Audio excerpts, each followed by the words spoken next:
Chapter का जैसा नाम है बेसिक कंसेप्ट ऑफ केमिस्ट्री। बेटा केमिस्ट्री का ये किसी भी चैप्टर में किसी भी मोमेंट पे कहीं पे भी इसका एप्लीकेशन का जरूरत पड़ सकता है। तो यहाँ पे आपको बहुत सारा लैंग्वेजेस सिखाया जाएगा, बहुत सारा रूल्स होगा आपके पास, और सबसे ज्यादा इंपॉर्टेंट याद रखना, अगर आप इस चैप्टर को मेंटली अगर पहले से सेट कर लो तो ये चैप्टर बेटा फुल ऑफ न्यूमेरिकल्स है, न्यूमेरिकल कैलकुलेशन से भरा पड़ा हुआ है। चलो शुरू करते हैं। बहुत कुछ ऐसा टॉपिक भी है बेटा यहाँ पर आने वाला है जो आप लोगों के लिए थोड़ा सा नया भी होगा, कुछ ऐसा भी होगा जो इतना पुराना कि अब उसको हम स्किप कर जाएंगे। तो चलो सबसे पहले ये देखो, एकदम बिगिनिंग से बात करते हैं। बेसिक कंसेप्ट ऑफ केमिस्ट्री में सबसे पहले हम लोग बात करते हैं क्लासिफिकेशंस के, कि मैटर को किस बेसिस पे कैसे क्लासिफाई किया गया है। अगर मैटर को फिजिकली सेपरेट कर सकते हैं या नहीं कर सकते, उसके बेसिस पे मैटर को आप दो नाम दोगे। अगर सेपरेट कर सकते हैं इसका मतलब वो मिक्सचर है, और अगर आप सेपरेट नहीं कर सकते हैं तो इसका मतलब वो प्योर सब्सटेंस है। आगे अगर बात करते हैं मिक्सचर या प्योर सब्सटेंस पे, फिर से दो सवाल उठेगा, क्या मिक्सचर का जो कॉम्पोजिशन है वो यूनिफॉर्म है थ्रू आउट या नहीं। अगर हाँ तो बेटा उस मिक्सचर का नाम होमोजीनियस होगा, और नहीं तो उसका नाम हेट्रोजीनियस होगा। और प्योर सब्सटेंस को क्या केमिकली हम लोग बना सकते हैं, अगर हाँ या ना। हाँ होगा तो इसका मतलब वो कंपाउंड है, और नहीं बना सकते तो एलिमेंट है। अगर बेटा एलिमेंट को हम लोग बना नहीं सकते, एलिमेंट कुदरती तौर पे नेचुरली हम लोग के पास सब कुछ दिया गया, ऑक्सीजन नाइट्रोजन, ठीक है, इसको एक्सट्रैक्ट कर सकते हैं, प्रिपेयर नहीं कर सकते। फर्दर बात करते हैं अगर हम लोग क्लासिफिकेशन पे, कंपाउंड को आप दो कैटेगरी में, आयनिक और मॉलिक्यूलर में डिवाइड कर सकते हैं। एलिमेंट को चार कैटेगरी में, मेटल, नॉन मेटल, मेटालॉइड या इनर्ट गैस, इन्हें आपका पीरियोडिक टेबल की बात करते हैं। और याद करो अगर होमोजीनियस हुआ तो इसका नाम सॉल्यूशन पड़ना चाहिए, क्योंकि होमोजीनियस मिक्सचर का ही नाम सॉल्यूशन होता है। और अगर हेट्रोजीनियस हुआ बेटा, या तो वो कोलाइड कहलाएगा या सस्पेंशन कहलाएगा। तो ये मोटा मोटी मैटर का एक क्लासिफिकेशन है on the basis of yes and no, क्या कर सकते क्या नहीं कर सकते। ऐसा कोई क्वेश्चन नहीं आएगा, लेकिन एक फंडामेंटल नॉलेज आपकी जान के रखिए। अब अभी भी बहुत लोग हैं जो एलिमेंट और कंपाउंड में कंफ्यूज होते हैं, मिक्सचर में कंफ्यूज हो जाते हैं, क्या होता है मिक्सचर क्या कंपाउंड है। अब आप बात करते हैं जहां से क्वेश्चन आएगा, सिग्निफिकेंट फिगर्स को कैसे पता करना है। सिग्निफिकेंट फिगर्स को पता करने के लिए बेटा रूल्स देख लो। अगर आपका स्टार्टिंग नंबर नॉन जीरो है और एंड का नंबर भी नॉन जीरो है, तो ऐसे मामले में जितना डिजिट है वो सब का सब आपका सिग्निफिकेंट फिगर हो जाएगा। देखो यहाँ पर स्टार्टिंग नॉन जीरो है, एंड भी नॉन जीरो है, ये आपका सिग्निफिकेंट फिगर कितना कहलाएगा, 4 सिग्निफिकेंट फिगर। लेकिन अगर आपके क्वेश्चन पे डेसिमल दिया हुआ है, एक पॉइंट पे ध्यान देना, डेसिमल दिया हुआ है, ऐसे मामले में लेफ्ट साइड का जीरो काउंट में नहीं आएगा। तो जो काउंट में आएगा बेटा वो ये 4 डिजिट, तो ये कहलाएगा सिग्निफिकेंट फिगर। और अगर डेसिमल नहीं दिया हुआ, समझ ले बेटा, डेसिमल अगर दिया हुआ है तो लेफ्ट साइड का जीरो काउंट में नहीं आएगा, और अगर डेसिमल नहीं दिया हुआ है तो राइट साइड का जीरो काउंट में नहीं आएगा। देख लो, यानी आपके पास 4 सिग्निफिकेंट फिगर। और अगर डेसिमल दिया हुआ है तो राइट साइड का जीरो काउंट में आएगा, यानी डेसिमल होने पे लेफ्ट का जीरो काउंट में नहीं आएगा, राइट का काउंट में आएगा। और अगर डेसिमल नहीं है तो राइट साइड का जीरो नंबर काउंट में नहीं आएगा। तो यहाँ पर बेटा डेसिमल के बाद 3 जीरो और इसके पहले ये, टोटल यहाँ पर 7 सिग्निफिकेंट फिगर हो। और अगर आपके पास देखो तो 1200 में हम लोग कह सकते हैं कि हमारे पास 2 सिग्निफिकेंट फिगर है, क्योंकि राइट साइड का जो जीरो है आप उसको काउंट में नहीं लो। अगर बात करते हैं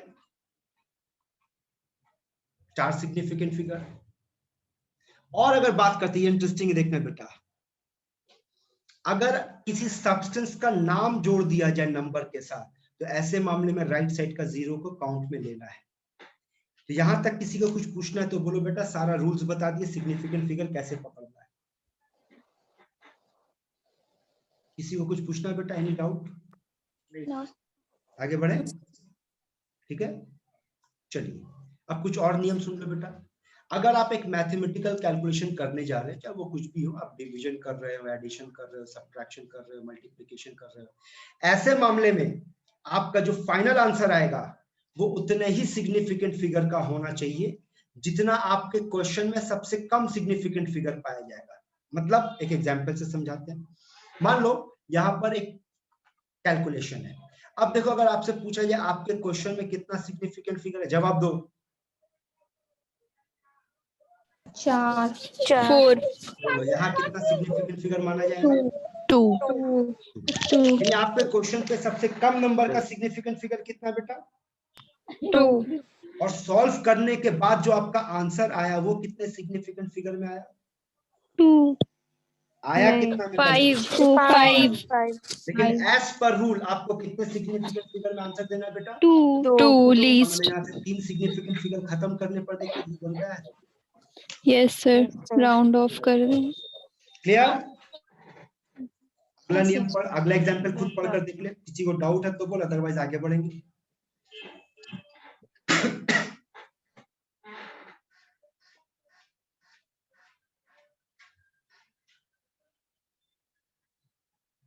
यस सर ठीक है? यस सर अब राउंड ऑफ पे बात करते हैं। देखो तो पहला राउंड ऑफ समझ में आ रहा है? उम्मीद करते हैं यहाँ बताने की कोई जरूरत नहीं। यस सर, ऐसे यस सर, यानी नियम क्या है बेटा? नियम ये है, जहां से आप राउंड ऑफ शुरू करने जा रहे हैं, अगर वो नंबर 5 से ज्यादा हुआ तो उसके पहले वाले नंबर को 1 बढ़ा देंगे, और अगर 5 से कम हुआ उसके पहले वाले नंबर को कुछ नहीं करेंगे, वैसे ही छोड़ देंगे। यही नियम पढ़े ना? ऐसे तो अब अगला सवाल बेटा, 5 से ज्यादा हुआ तो 1 बढ़ा दोगे, 5 से कम हुआ तो कुछ नहीं करोगे। सवाल है अगर 5 हुआ तो क्या करोगे? उसका प्रीवियस डिजिट सर देखेंगे। 2 केस होगा। सर हाँ, ऑड या उसमें ऑड या इवन वाला केस होगा। तो देख लो बेटा, ऑर्डर इवन का केस समझ में आ रहा है कि नहीं? नियम को आप लोग बताओ, मेरे को एग्जांपल आपके सामने है कि अगर नंबर 5 हुआ और उससे पहला वाला नंबर इवन हुआ तो no change. No change change कब करेंगे? जब उसके पहले वाला जब ऑड नंबर होगा, ऑड हो ऑड जाएगा होगा। ठीक है? Yes sir. चलो यहाँ तक पढ़ाई कर लिए बेटा, फटाफट क्वेश्चन पे आ जाता है, जवाब दो। Sir 4 option B, 4 B. 4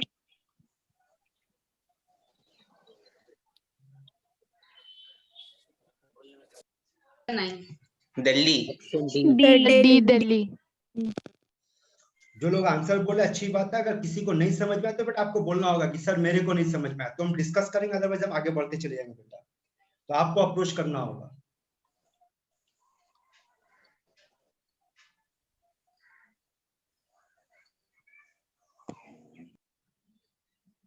D Delhi minimum. Sir minimum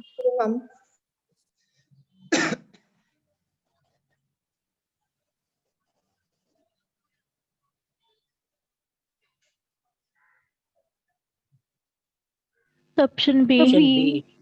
B option B. B सोच लो बेटा, एक से ज्यादा आंसर है यहाँ पे, आप लोग गलती कर रहे हो, सोचो एक बार। तो 1 के बाद वाला और 3 के बाद वाला दोनों होगा। बॉम्बे और बी और दिल्ली। डी ABCD बॉम्बे बोलना दिल्ली और पागल, D। 1 के बाद वाला 2 के बाद वाला, तो फिर इतना ऑप्शन बनाने का मतलब क्या बना? बोल बेटा। बॉम्बे और दिल्ली। सर बॉम्बे दिल्ली ठीक है? हाँ यस सर।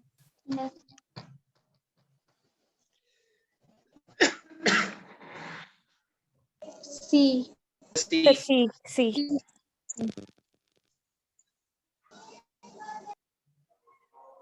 तो नहीं समझ आया वो प्रीवियस वाला। चलो, आपसे कहा गया बेटा कि 200 ये जो नंबर दिया गया है इसको कैसे एक्सप्रेस करेंगे, इसमें 2 सिग्निफिकेंट फिगर पाया जाना चाहिए, यही है ना? चल बेटा जवाब दे। बोल तो ऑप्शन ए में आपको कितना सिग्निफिकेंट फिगर दिख रहा है? 1 इसका मतलब ये हमारा आंसर नहीं है। बोल ऑप्शन बी में आपको कितना सिग्निफिकेंट फिगर दिख रहा है? सर 10 टू द पावर 1 का कुछ नहीं करेंगे। हाँ, ये याद रखना, 10 का power is never considered as significant figure, ठीक है? बोल इसमें कितना सिग्निफिकेंट फिगर दिख रहा है बेटा आपको? 1 नहीं 4 है ना? डेसिमल के बाद Yes, 0 को sir. काउंट में लेते हैं, और इसमें कितना सिग्निफिकेंट फिगर दिख रहा है आपको? 2 तो सेम क्वेश्चन दे रहे, एक बार फिर से ट्राई करना। चलो, वो नहीं कर पाए, यहाँ ट्राई करो।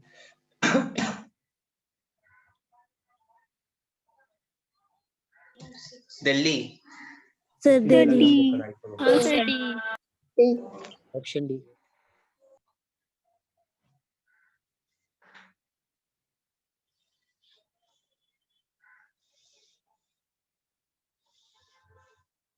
Option B. Bombay.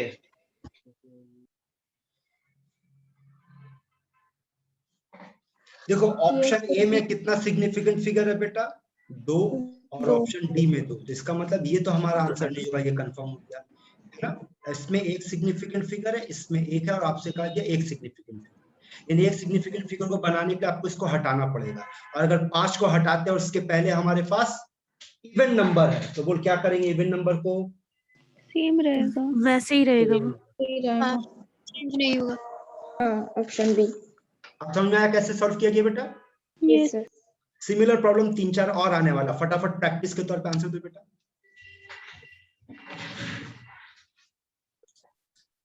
Option B. Bombay. Option B. B. B से B. Option B. Option B. इस बार तो नंबर ऑड है, एक बढ़ेगा ना? अच्छा।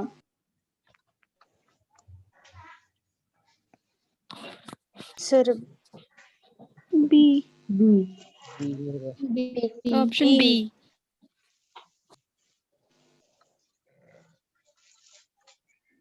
ऑप्शन बी কেন হলো? একটা বলতে এ আর ডি হবে, বল মা, এ আর ডি হবে না, কেন হবে না মা? দুটো দুটো সিগনিফিকেন্ট ফিগার আছে, আমার প্রশ্নতে জিজ্ঞেস করছি একটা না। হ্যাঁ তার মানে এবার একটা করতে গেলে আমাকে এই 4টাকে বাদ দিতে হবে না? হ্যাঁ এবার এই 4 তো 5 থেকে কম, তাহলে 5 থেকে কম হলে তার পাশে যে 4 আছে তাকে বাড়াবি না ওইভাবে রাখবি? ওভাবেই থাকবে। তাহলে বল না উত্তরটা। হ্যাঁ ঠিক। ঠিক আছে, চলো আর একটা ট্রাই করো। আবার দিলাম সিমিলার প্রবলেম। सी। সি। सी। এবার কনসেপ্টটা ক্লিয়ার হচ্ছে? হ্যাঁ यस सर। चलो यहाँ पे बातचीत की सिग्निफिकेंट फिगर और उसके साथ राउंड ऑफ पे बात की। अगला एक क्वेश्चन याद आया, बोलो how many significant figure is present in?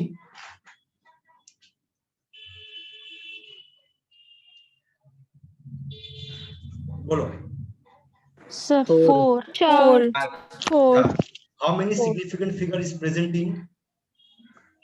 3। Three. How many significant figure is present in? No significant figure. No significant significant figure. No.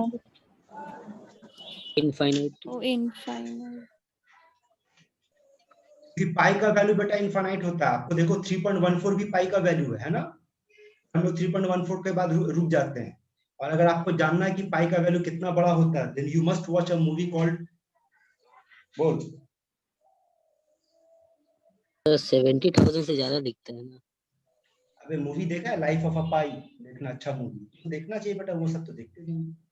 उसमें देखना एक बच्चा जो है पाई का वैल्यू को याद किया, कहाँ तक याद किया देखना। हाँ सर, उसका नाम पी सिंह था तो वो पाई सिंह बोलता था। हाँ देखा है। अच्छा मूवी बेटा, वो सब मूवी देखो। हाँ। अब हम लोग बात करने जा रहे हैं डाल्टन बाबू, देखो बैठा हुआ बड़ा टेंशन में लगा, पता नहीं क्या वो उसको। डाल्टन की एटॉमिक थ्योरी, और उसको किस बात का टेंशन था पता है? उसको जितना इज्जत दिया गया उतना बेइज्जत भी किया, इसी बात का उसको टेंशन है। इज्जत क्या दिया गया?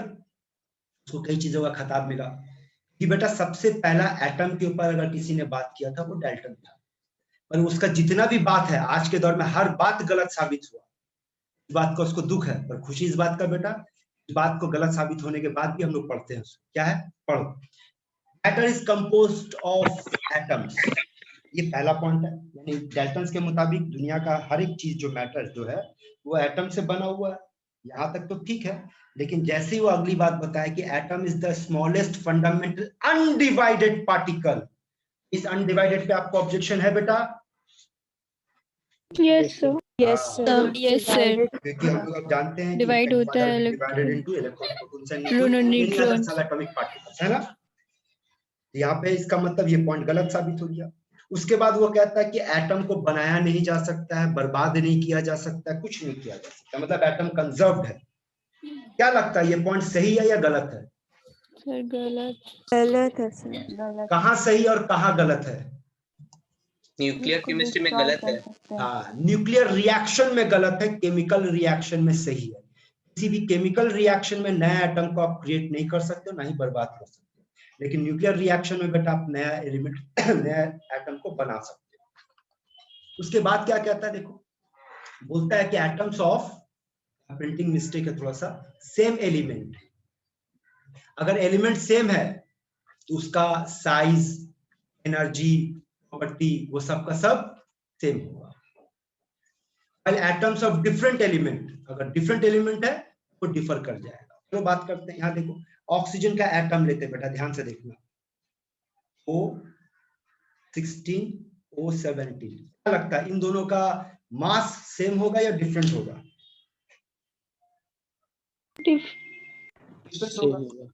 डिफरेंट होगा। अरे भाई एक का मास होगा 16 AMU, दूसरे का मास होगा 17 AMU, that means O17 is heavier than O16, जबकि उसका कहना है कि सेम एलिमेंट का एटम प्रॉपर्टी सेम होगा, पर यहाँ हम क्या देख रहे हैं कि सेम एलिमेंट का एटम का प्रॉपर्टी डिफर कर दिया है ना। चलिए डिफरेंट एलिमेंट ले लेते हैं, आर्गन 40, कैल्शियम 40, क्या ये डिफरेंट एलिमेंट है? Yes sir. Yes, sir. Yes, क्या इन sir. दोनों का मास डिफरेंट है? नहीं सर। No, sir. जबकि डाल्टन का कहना है कि डिफरेंट एलिमेंट का प्रॉपर्टी डिफरेंट होगा, हम लोग क्या देख रहे हैं, डिफरेंट एलिमेंट का प्रॉपर्टी सेम। अब बताओ किस मामले में फेल कर गया? Isotopes. Isobar। और कहाँ फेल किया? Isobar. ठीक है। और क्या कहता है कि एटम जो रहता है वो हमेशा होल नंबर में कंबाइन करता है और वो स्मॉल नंबर्स होता है। क्या लगता है, क्या क्या हमेशा एटम होल नंबर में कंबाइन करता है? No, sir. Non-stoichiometric में तो नहीं होता. ठीक है, तो तुम देखो ना हर एक पॉइंट तो गलत साबित हुआ, ये पॉइंट भी गलत हो गया, ये भी गलत हो गया, है ना, ये भी गलत हो गया, ये भी गलत हो गया, तो बेचारा टेंशन में आएगा ही। देख तो टेंशन में बैठा हुआ कि नहीं?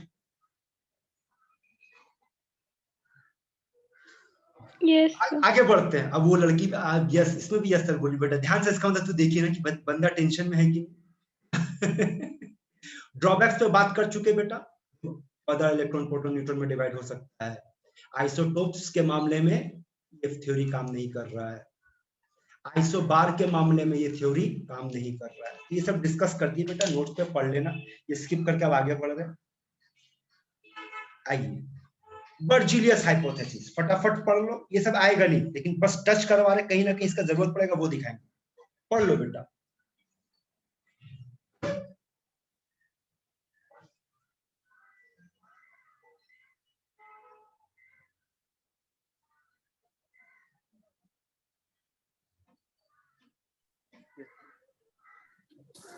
Yes sir. जवाब दो, क्या ये थ्योरी या हाइपोथेसिस जो भी आपके सामने रखा गया है सही है या गलत है?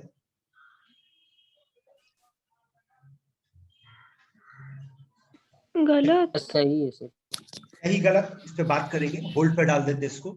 स्टेटमेंट याद रखना, क्या कहता है, ये कहता है कि अगर टेम्परेचर को और प्रेशर को कांस्टेंट कर दिया जाए तो सेम वॉल्यूम ऑफ गैस में, अगर वॉल्यूम को सेम रखा जाए तो उसके अंदर नंबर ऑफ एटम्स भी सेम होगा। तो चेक करते हैं, बताओ। एग्जाम्पल के तौर पे ले लो, 1 मोल हाइड्रोजन गैस, 1 मोल ऑक्सीजन गैस, 1 मोल मीथेन गैस, तो 3 गैस ले लेते हैं। बोलो 1 मोल में कितना मॉलिक्यूल है बेटा यहाँ पर? 1 मोल का वॉल्यूम बोल कितना? 22.4 लीटर। इसका 1 मोल का वॉल्यूम कितना होगा? 22.4 लीटर। और इसका 1 मोल का वॉल्यूम क्या होगा? 22.4 लीटर, ऑल एट एसटीपी। हम कह सकते हैं देखो तो यहाँ पर कि जो हम लोग इस वक्त कंडीशन को अज्यूम करके काम कर रहे हैं, टेम्परेचर और प्रेशर कांस्टेंट होना चाहिए, तो टेम्परेचर और प्रेशर कांस्टेंट है यहाँ।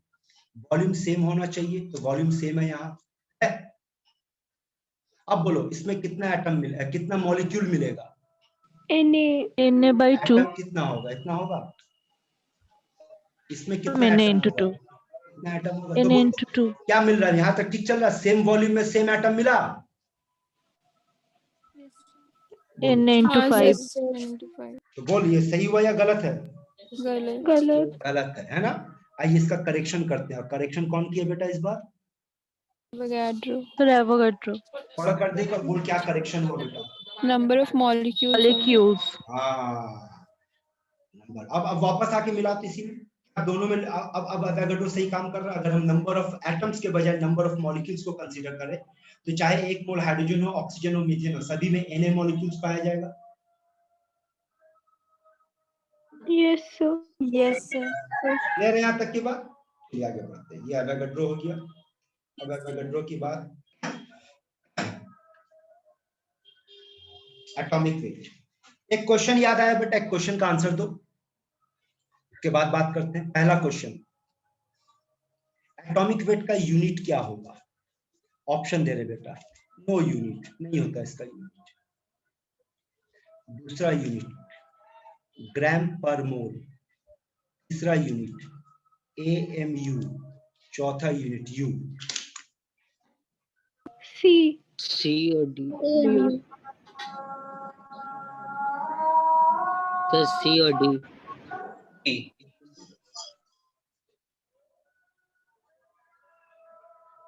बोलो क्या है बेटा आंसर आप लोग का? आंसर सुन ले। ABC sir.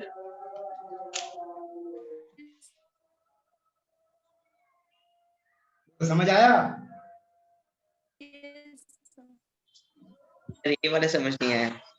नो यूनिट कैसे हो?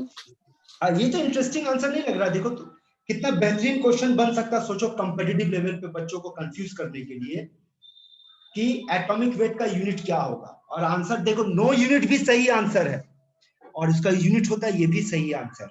ये बेटा तभी आप आंसर दे पाओगे जब आपका फंडामेंटल स्ट्रांग होगा, और वही तो कहते हैं बेटा आप लोग का फंडामेंटल गया हुआ है। चलो अब अगला पॉइंट ध्यान से सुनो बेटा, अगला क्वेश्चन, ठीक है?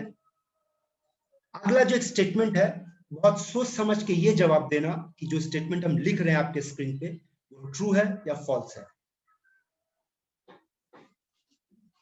और वो ये लिख रहे बेटा, एटॉमिक वेट का मतलब होता है, एटॉमिक वेट का मतलब होता है wait of one atom.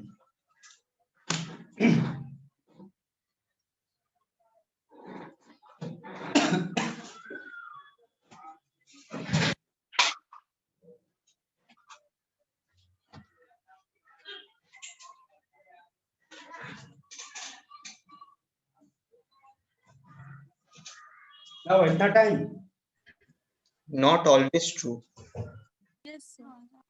not always true। वाह, हम तो बेटा तेरे को सिर्फ 2 दिए, ट्रू एंड फॉल्स, ते अपना जोड़ दिया उसमें।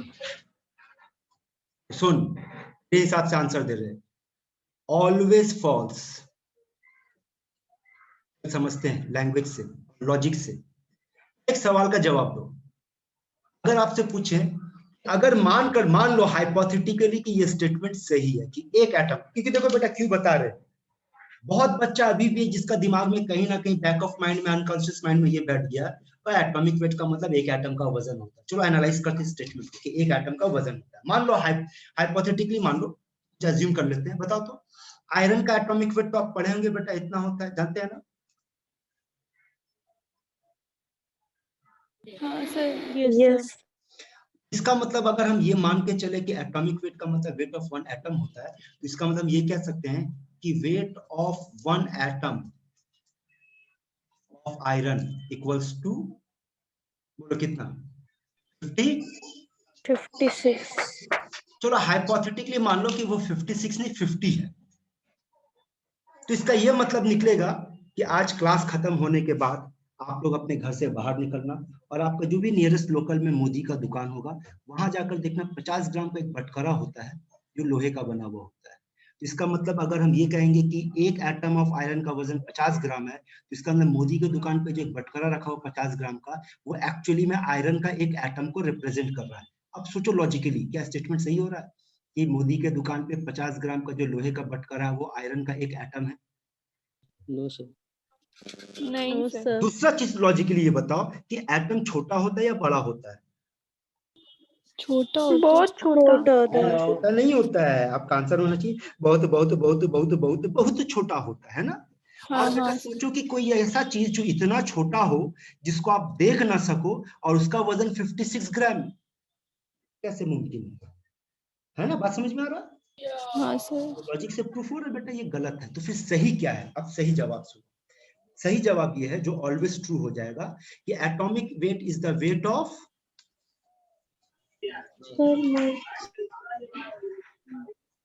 समझे बात?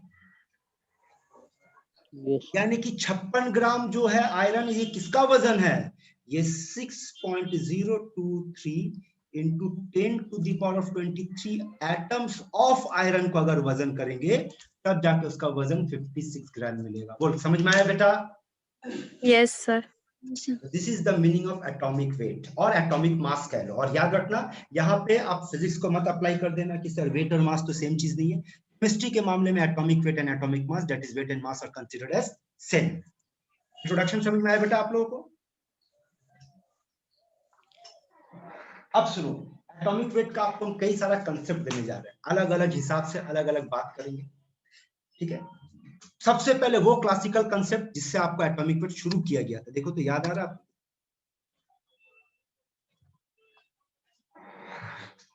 हाँ सर। इसमें क्या है? इसमें यह है कि एक स्टैंडर्ड एटम जो कि पहले हाइड्रोजन था, बाद में ऑक्सीजन हुआ, फिर कार्बन का इस्तेमाल किया गया, उस एक स्टैंडर्ड एटम के मुकाबले में दूसरा एटम कितना गुना भारी है, जितना टाइम्स भारी होगा उसका एटॉमिक वेट कहलाएगा। बताओ तो इस डेफिनेशन के मुताबिक what is the unit of atomic weight? No unit. No unit. देखो तो हमारा वो क्वेश्चन का आंसर भी मैच कर रहा है बेटा जो हम लोग पढ़े थे। यस। यानी इस डेफिनेशन के मुताबिक इसका कोई यूनिट नहीं है। अब अगला डेफिनेशन देखो तो समझ में आता है आप लोगों को? अच्छा, डेफिनेशन से पहले देखो एक लॉजिकल पार्ट है। देखो बाएं तरफ कौन बैठा हुआ? हाइड्रोजन। काउंट कर तो हाइड्रोजन को, एक एटम ऑफ हाइड्रोजन, दूसरा एटम, 3 4 5 6 7 8 9 10 11 12 13 14 15 और 16 है ना? तो 16 हाइड्रोजन एटम के मुकाबले में इसके बराबर में कौन आ गया? एक ऑक्सीजन का एटम आ गया। तो what is the atomic weight of oxygen? 16। Comparison है ना, एक एटम के रिस्पेक्ट में दूसरा एटम्स कितना टाइम्स हेवियर है, जितना टाइम्स हेवियर होगा वही उसका एटॉमिक वेट कहलाएगा। बोलो बात समझ में आ रहा है? Yes sir. यस देखो तो अगला डेफिनेशन देखो तो एटॉमिक मास का एक और डेफिनेशन पढ़ो, क्या कहता है? It is the mass of one atom, है ना?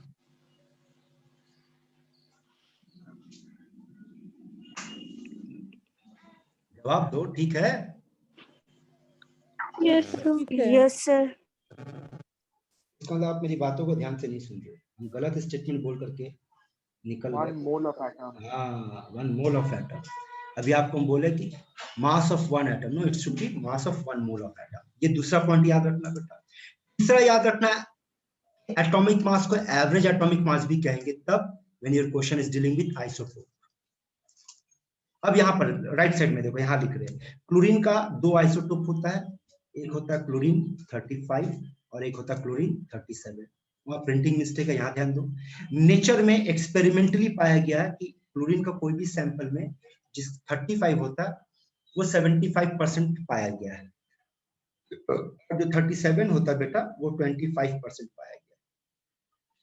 इस डेटा से आपके एग्जाम में क्वेश्चन पूछेगा और दो तरह का क्वेश्चन पूछेगा, या तो परसेंटेज देके एटॉमिक वेट पूछेगा या एटॉमिक वेट देकर के परसेंटेज पूछेगा। जो फंडामेंटल फॉर्मूला दे रहे बेटा रट जा इसको, और जरूरत हो तो नोट करके रखो क्योंकि अभी प्रॉब्लम देंगे बनाने के टाइम पे। यहाँ देखो पहले सुनो फॉर्मूला क्या है। समेशन, किसका summation? Percentage into isotopic mass by 100। चलो अप्लाई करते हैं। जैसे इसकी बात करते हैं, कितना परसेंट है भाई? 75%, और आइसोटोपिक मास कितना? 35। समेशन का मतलब प्लस लेंगे। अब अगले का देखो कितना परसेंट है? 25 इंटू 37 बाय 100 करो, सॉल्व करो तो ये 35.49 आएगा, जिसका रफली वैल्यू हम लोग 35.5 लेकर के क्लोरीन का एटॉमिक वेट को कहते हैं। याद करो ना, आप लोगों का नर्सरी लेवल पे ऐसा भी क्वेश्चन था, मास नंबर हमेशा होल नंबर होता है लेकिन एटॉमिक मास फ्रैक्शन भी हो सकता है। क्यों? तो इसका जवाब था कि मास नंबर जो होता है वो तो number of neutron and proton को रिप्रेजेंट करता है, इसलिए वो हमेशा होल नंबर होगा। लेकिन एटॉमिक वेट में तो अगर आइसोटोप का मामला आ जाए तो फिर वो एवरेज निकालना पड़ता है। Average can be decimal of fraction. Sir yes sir. याद आया? और सबसे आखिरी वाला बेटा आप फॉर्मूला देख लो एटॉमिक वेट। तो 4 कंसेप्ट दिए बेटा आपको यहाँ पर। एक क्लासिकल डेफिनेशन, एक एटम के रिस्पेक्ट में दूसरा एटम कितना टाइम्स हेवियर है, दूसरा है मास ऑफ 1 मोल ऑफ एटम, तीसरा है आइसोटोपिक मास के हिसाब से, और चौथा है atomic weight is equals to 6.4 by specific heat also known as Dulong and Petit's law. Clear है यहाँ तक की बात बेटा? अगर आपके पास पेन पेपर है तो रेडी हो जाइए, ये सब छोड़िए और ये क्वेश्चन का आंसर दीजिए। चलो सॉल्व करो।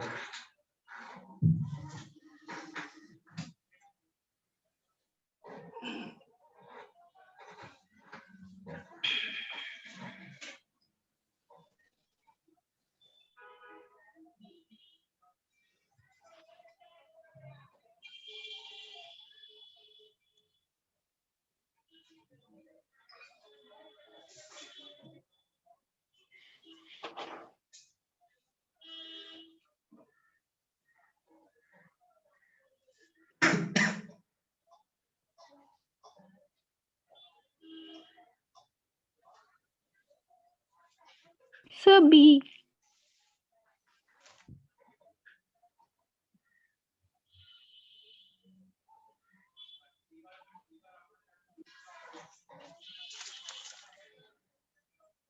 Yes, sir. B.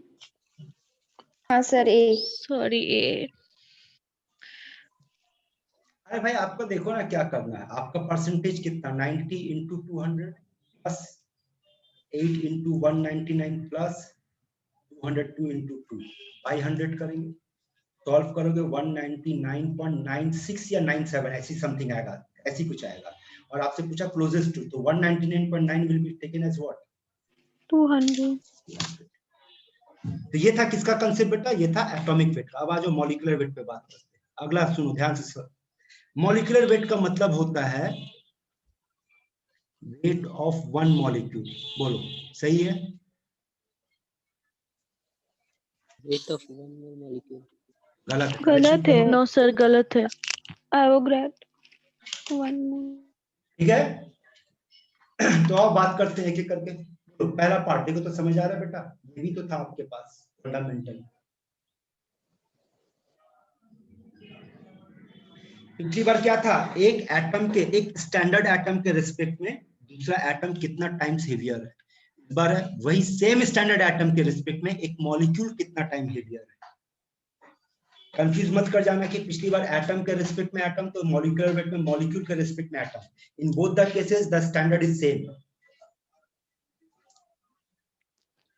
ठीक है, और इसके मुताबिक भी मॉलिक्यूलर वेट का कोई यूनिट नहीं होगा। अगला लाइन देख तो समझ आ रहा है? नेक्स्ट नेक्स्ट, अगर आपके क्वेश्चन पे बेटा विक्टर मेयर एपरेटस जैसा वर्ड यूज किया जाए, मॉलिक्यूलर वेट निकालने के लिए फॉर्मूला याद रखना आपको 2 into W by B into 0.4089। यहाँ पे W weight of volatile liquid को, V vapour of volatile liquid को रिप्रेजेंट करेगा, volume of vapour of volatile liquid को। तो अगर आपको ये फॉर्मूला याद है तो अच्छी बात है बेटा, नहीं याद है तो नोट करो, अभी प्रॉब्लम आएगा। और एक फॉर्मूला देख लो यहाँ, देखो एवरेज मॉलिक्यूलर मास अगर आपको निकालना पड़ जाए तो कैसे निकालोगे? से फॉर एग्जांपल हाइपोथेटिकली मान लेते हैं मेरे पास दो मॉलिक्यूल का मिक्सचर है, molecule A and molecule B. Molecule A का मॉलिक्यूलर वेट 40 है और मॉलिक्यूल बी का 60 है। मिक्सचर में ये 60% है और ये 40% है, नॉट परसेंट, मोल ले लेते हैं। मान लो ये 10 मोल ए है मिक्सचर में और 5 मोल बी है। तो एवरेज मॉलिक्यूलर मास कैसे निकालेंगे? देखो तो m इंटू एन यानी मॉलिक्यूलर वेट इंटू मोल। मॉलिक्यूलर वेट 40 मोल 10 समेशन का मतलब plus, molecular weight 60 mole 5 by total mole, तो टोटल मोल विल बी 15। जो होगा वो आपका आंसर। समझ में आया फॉर्मूला को कैसे अप्लाई करना है बेटा? अच्छा, क्या इस चैप्टर का नोट्स आपको हम भेज चुके हैं बेटा, बेसिक कांसेप्ट ऑफ केमिस्ट्री का? Yes, sir. असाइनमेंट भी भेज दिए हैं, मतलब क्वेश्चन प्रैक्टिस के लिए एमसीक्यू, वहां पे ये सब आपको मिल जाएगा। क्वेश्चन दिए, आंसर दीजिए बेटा।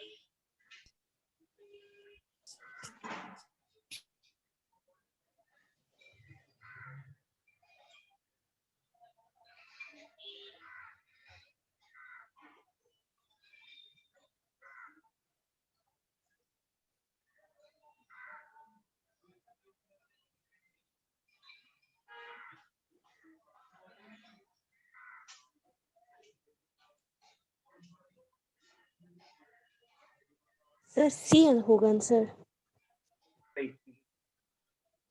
सी।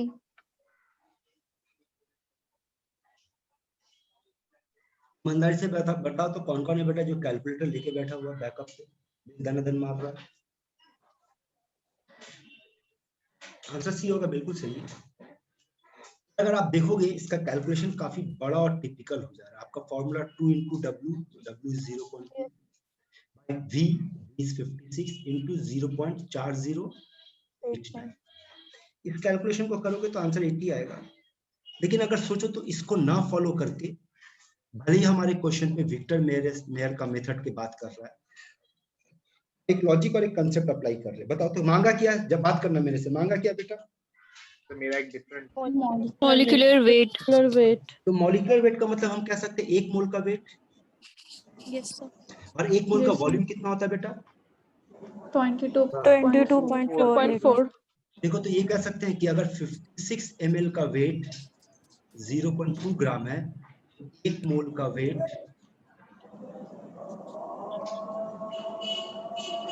ये होगा। 56 से बेटा ये हमेशा 4 बार कटता है। 400 into 0.2 देखते 80 आया कि नहीं आया? Yes sir.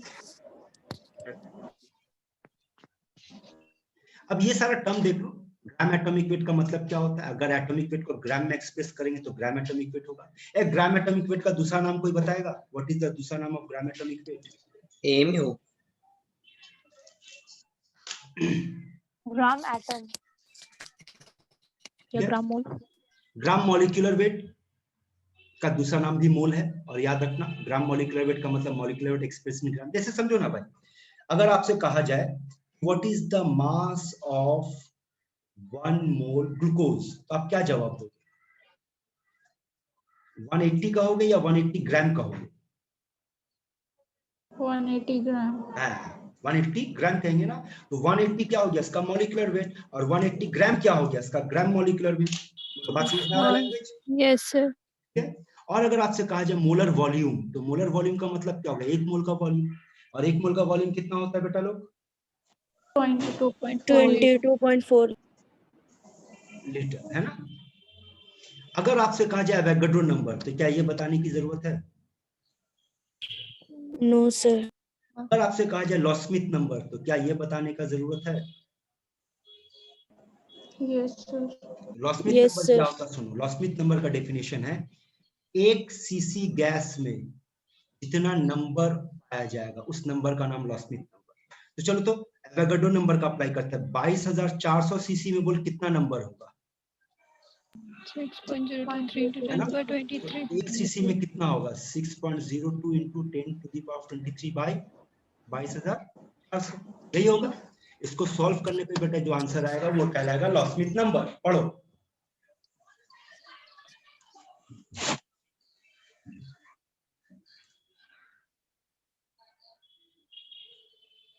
ठीक है। एटॉमिक मास यूनिट थोड़ी देर पहले बात किए थे बेटा, देख लो एटॉमिक मास यूनिट। अब यहाँ पे 2-3 चीज सुन लो। आप याद करो, थोड़ी देर पहले AMU लिखे थे और U लिखे थे ना बेटा, दोनों एक ही चीज है। पढ़ो तो इस लाइन को क्या कहता है। तो AMU stands for atomic mass unit, जो अभी मॉडिफाई करके U कहा जाता है, और U का नाम क्या दिया गया?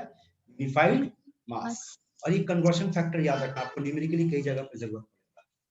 1 AMU in terms of gram, it is 1.66 into 10 to the power minus 24 gram या minus 27 किलोग्राम। और एक चीज याद रखना, 1 AMU is actually nothing but reciprocal of Avogadro number। अगर 1 by 6.023 into 10 to the power of 23 को सॉल्व करोगे तो यही वैल्यू बेटा आपके पास आएगा 1.66 10 to the power of minus 24। ये इंफॉर्मेशन है बेटा, याद रखिएगा इसको आप लोग। एटॉमिसिटी पढ़ो तो, यहाँ ज्यादा कुछ मेरे लिए बोलने के लिए नहीं, पढ़ो तो फटाफट। देखो तो कुछ डाउट है?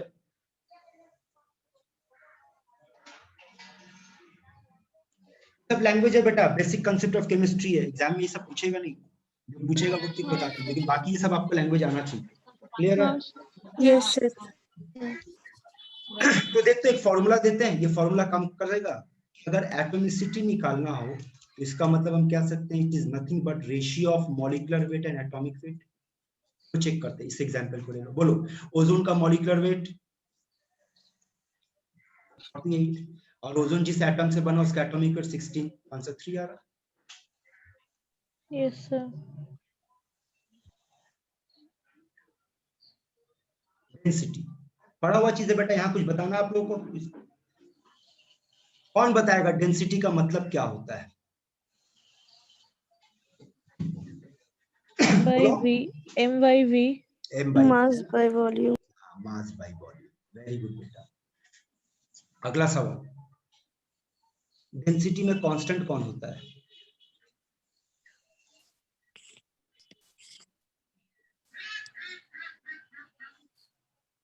चलो एक सवाल देते हैं, यहाँ देखो, मान लो मेरे पास सभी के घर पे ऐसा बॉटल मिलेगा पानी का, 1 लीटर का बॉटल है। अब इस 1 लीटर का बॉटल में अगर हम पानी डाल दे और उसका मास निकालेंगे, जो भी उसका मास होगा उसी का नाम तो डेंसिटी होगा।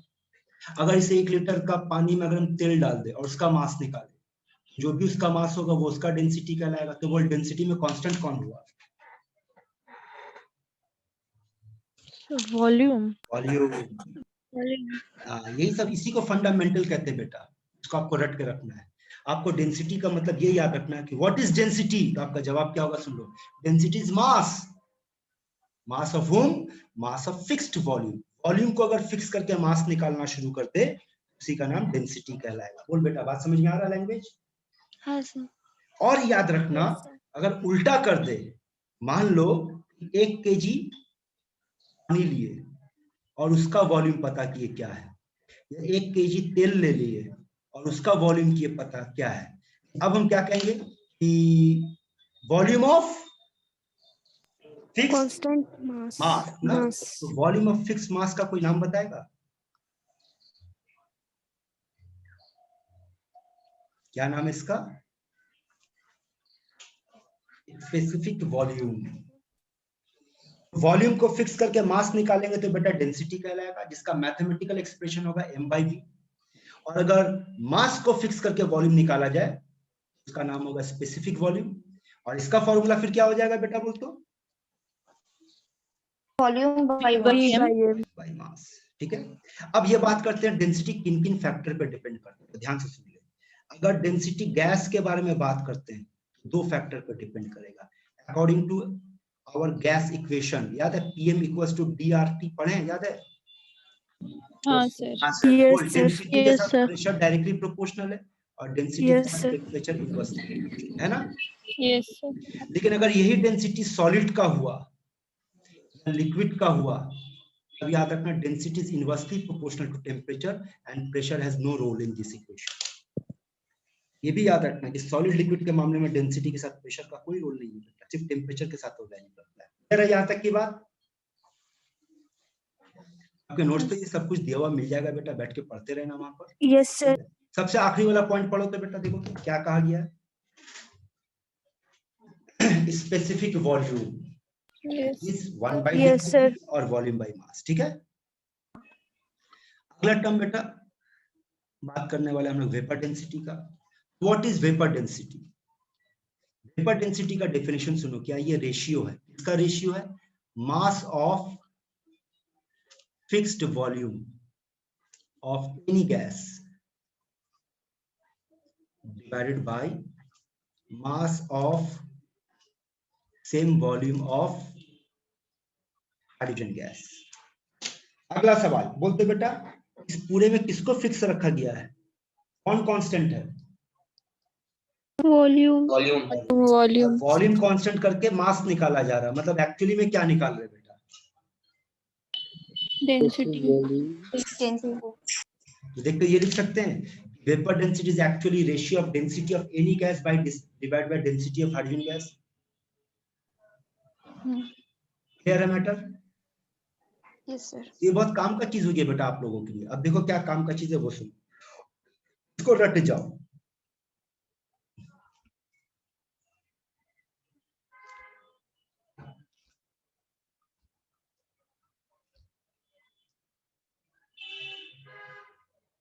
क्या रखने को कहा गया बेटा, आपको बताओ तो? डेंसिटी ऑफ हाइड्रोजन गैस का वैल्यू 0.089, अगर आपका यूनिट ग्राम पर लीटर है तो बेसिकली गैस के मामले में हम लोग ग्राम पर सीसी कम इस्तेमाल करते हैं, ग्राम पर लीटर ज्यादा इस्तेमाल करते हैं। और अगर ग्राम पर सीसी पे निकालना है तो 0 पॉइंट के बाद 4089। क्या ये नंबर से पहले कहीं मुलाकात हुआ आप लोगों का? हाँ सर, विक्टर मेरा apparatus। विक्टर मेरा apparatus में इस्तेमाल हुआ। दरअसल विक्टर मेरा apparatus कुछ नहीं बेटा, इसी का दूसरा रूप है। देखो मॉलिक्यूलर वेट का मतलब तो हम लोग यही जानते हैं ना, वेपर डेंसिटी बाय इनटू 2।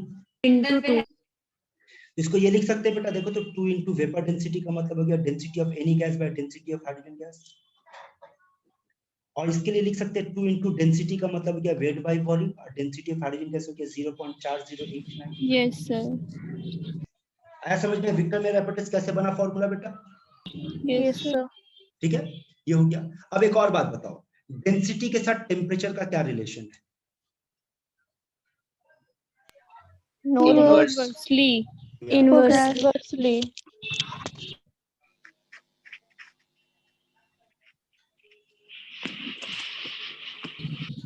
जवाब दो। Inversely। इंपॉर्टेंट है बेटा ये। डेंसिटी के साथ टेम्परेचर इनवर्स है बेटा, लेकिन वेपर डेंसिटी के साथ टेम्परेचर का कोई रिलेशन नहीं पाया गया। और इसी पे बेटा एक क्वेश्चन पूछा गया था बहुत साल पहले, जब हमारा West Bengal joint entrance subjective exam होता था, आईआईटी का एग्जाम सब्जेक्टिव होता था। उस वक्त ये सवाल था कि 25 डिग्री सेंटीग्रेड पे वेपर डेंसिटी अगर 50 पाया गया है, 50 डिग्री सेंटीग्रेड पे वेपर डेंसिटी का वैल्यू क्या होगा? आंसर अब आप बताओ क्या होना चाहिए बेटा? 50। और एक लॉजिक से भी समझो, कॉन्सेप्ट भी बताएंगे। सोचो तो वेपर डेंसिटी का मतलब क्या होता है? मॉलिक्यूलर वेट बाय 2, है ना?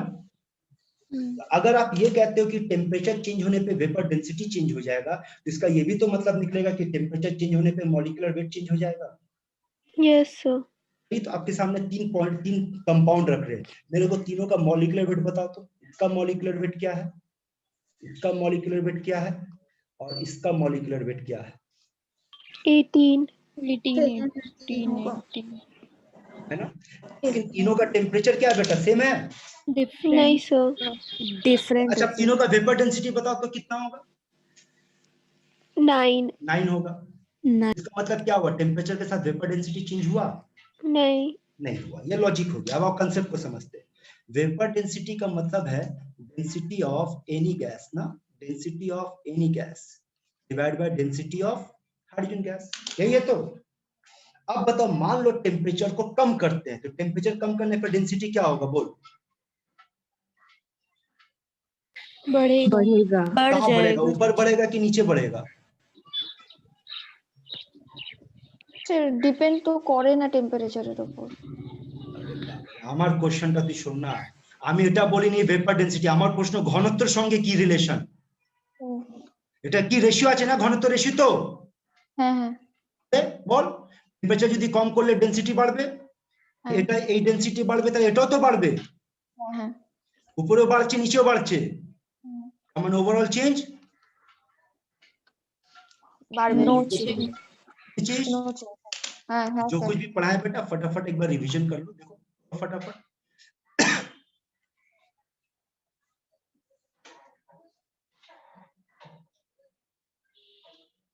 Yes sir.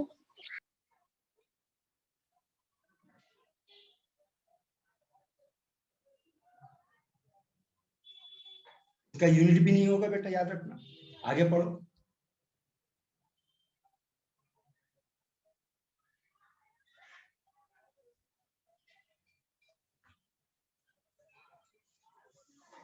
अब देखो आपके लिए कितना आसान हो जाएगा इस फॉर्मूला का। मान लो आपसे एक क्वेश्चन पूछा गया, एसटीपी पे ऑक्सीजन गैस का डेंसिटी पता करो, और कोई डेटा नहीं दिया आपको, आप कैसे सॉल्व करोगे? तो ऐसे लिख सकते हो, vapour density is equals to density of any gas by density of hydrogen gas. That means density of any gas, say the gas is oxygen, equals to what? Vapour density of oxygen into density of hydrogen. Oxygen का molecular weight 32 होता है बेटा, तो vapour density 16 होगा into 0.89। Solve कर दो, जो आएगा वही आपका आंसर होगा। ठीक है, बट कंडीशन याद रखना, ये तभी लागू होगा जब आपके पास कंडीशन क्या होगा? एसटीपी एसटीपी होगा, क्योंकि ये जो वैल्यू है बेटा, ये एसटीपी का वैल्यू है।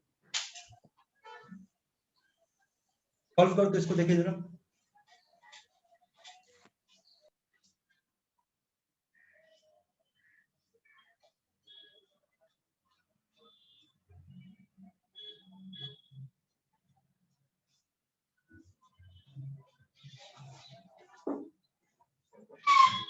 वो सॉल्व करो बेटा, 2 मिनट का टाइम है, थोड़ा सा आगे काम देखते हैं।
बोल बेटा लोग answer. Option 3.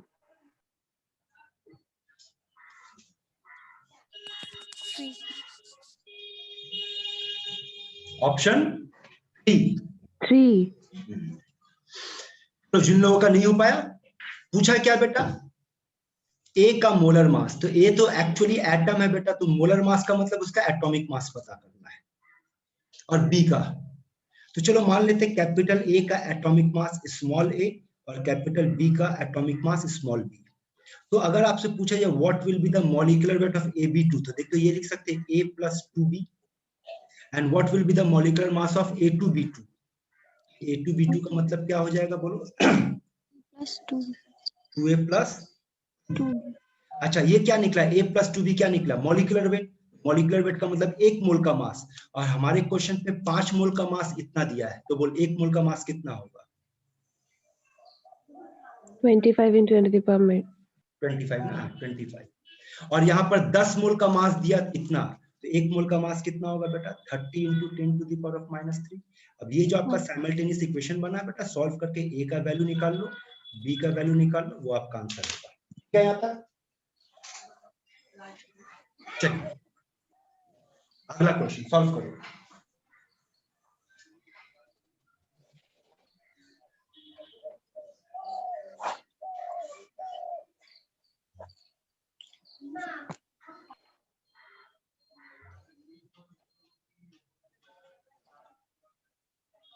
Option A.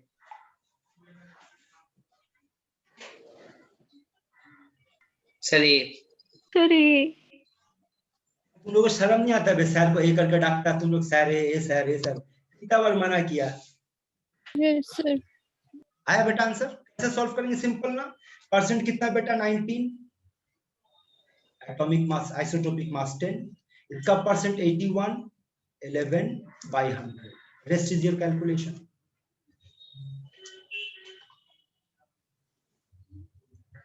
Same question जो थोड़ी देर पहले दिए बेटा, जो लोग नहीं बना पाए इसको बनाने का कोशिश करो।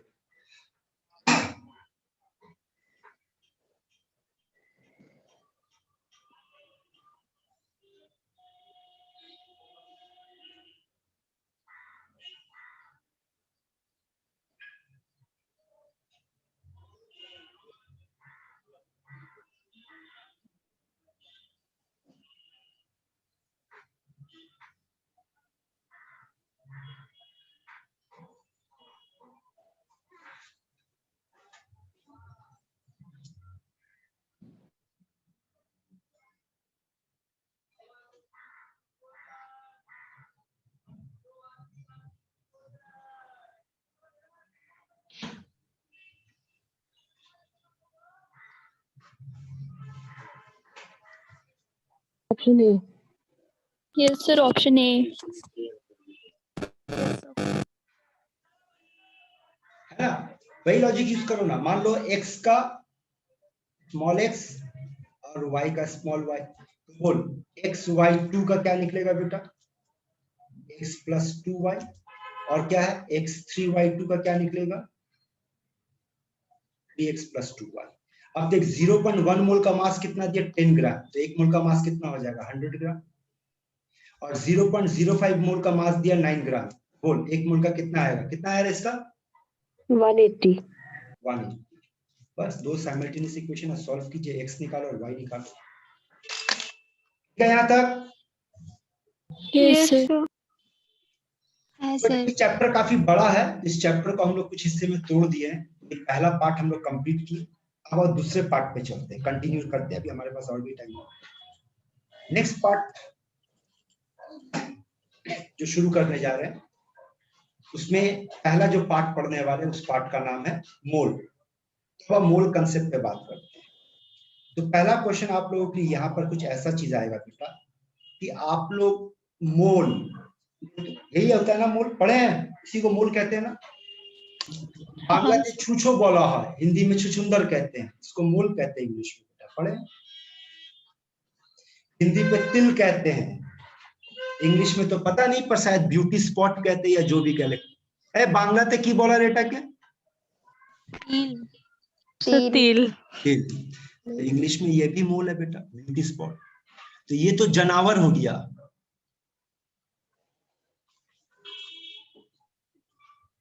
तो ब्यूटी स्पॉट हो गया।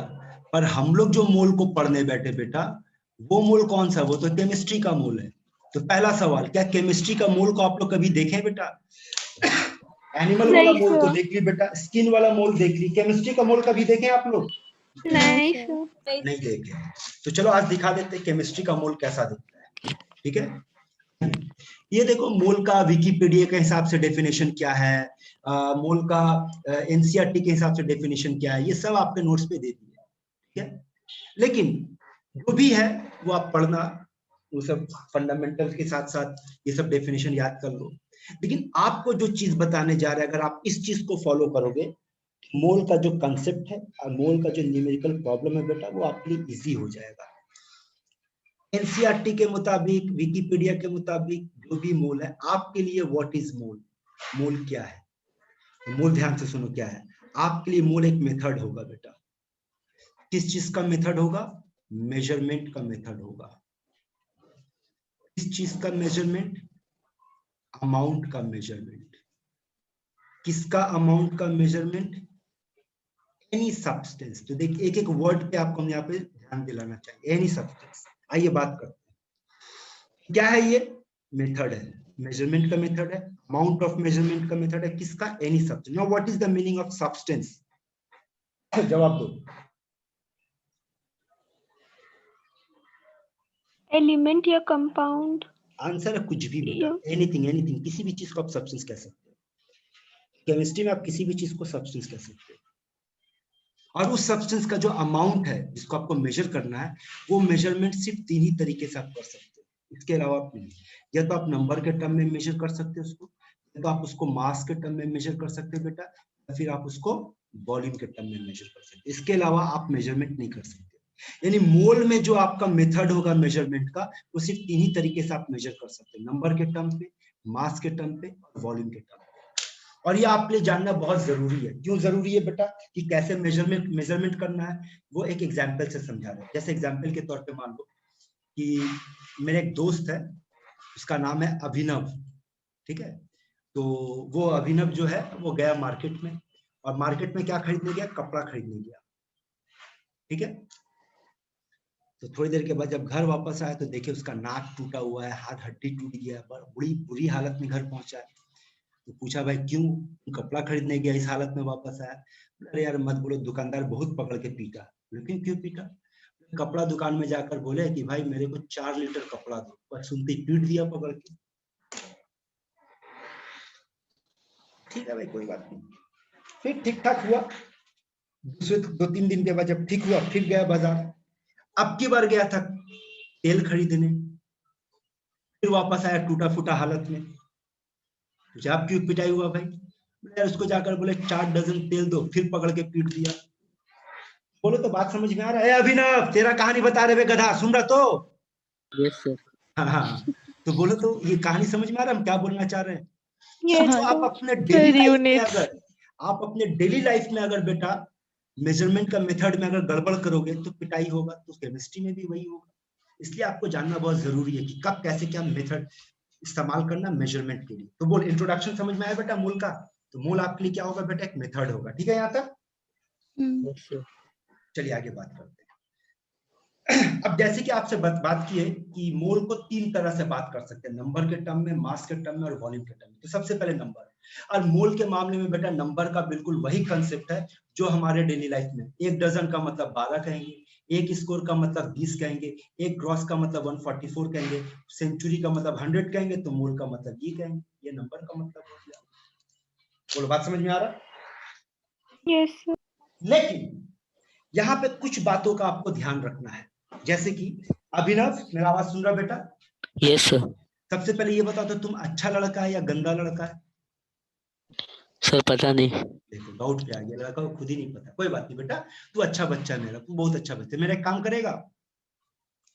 Yes sir. या दौड़ कर जा तो मेरे लिए 10 लेकर आ तो बेटा। सर क्या? 10 लेकर आ, 10। 10 तो सर नंबर है सर, कहाँ से ले आएंगे? यही खेल तुम भी फंस जाएगा बेटा। नंबर का तो खेल चलेगा मूल में, लेकिन अगर आप सिर्फ नंबर पे टिके रहोगे तो फंस जाओगे। चलो आगे क्लियर करते जा बेटा, 10 केजी लेकर आ। सर क्या लाएंगे? है ना, अभी भी फंसे हुए। लेकिन अगर कहेंगे कि जाओ 10 केजी आम लेकर के आओ, तो बात क्लियर हो रहा है? हाँ, sir. Yes sir. यही लॉजिक समझ लो बेटा कि अगर आपके क्वेश्चन पे सिर्फ नंबर हो, अगर आप सिर्फ नंबर पे फोकस करें तो फंस जाओगे। नंबर के साथ सब्सटेंस पे ध्यान देना बहुत जरूरी है कि किस सब्सटेंस की बात कर रहे हैं। जैसे कि एक एग्जांपल से समझाते हैं। यहाँ देखो सब्सटेंस क्यों हमारे लिए जरूरी हो जाता है। अगर एक सवाल पूछे कि 1 डजन में, ध्यान से सुनना, 1 डजन में कितना, तो आप तो जवाब दोगे 12। लेकिन अगर इसको और क्लियर कहा जाए, 1 डजन मॉलिक्यूल में कितना मॉलिक्यूल, तो आपका जवाब क्या होगा?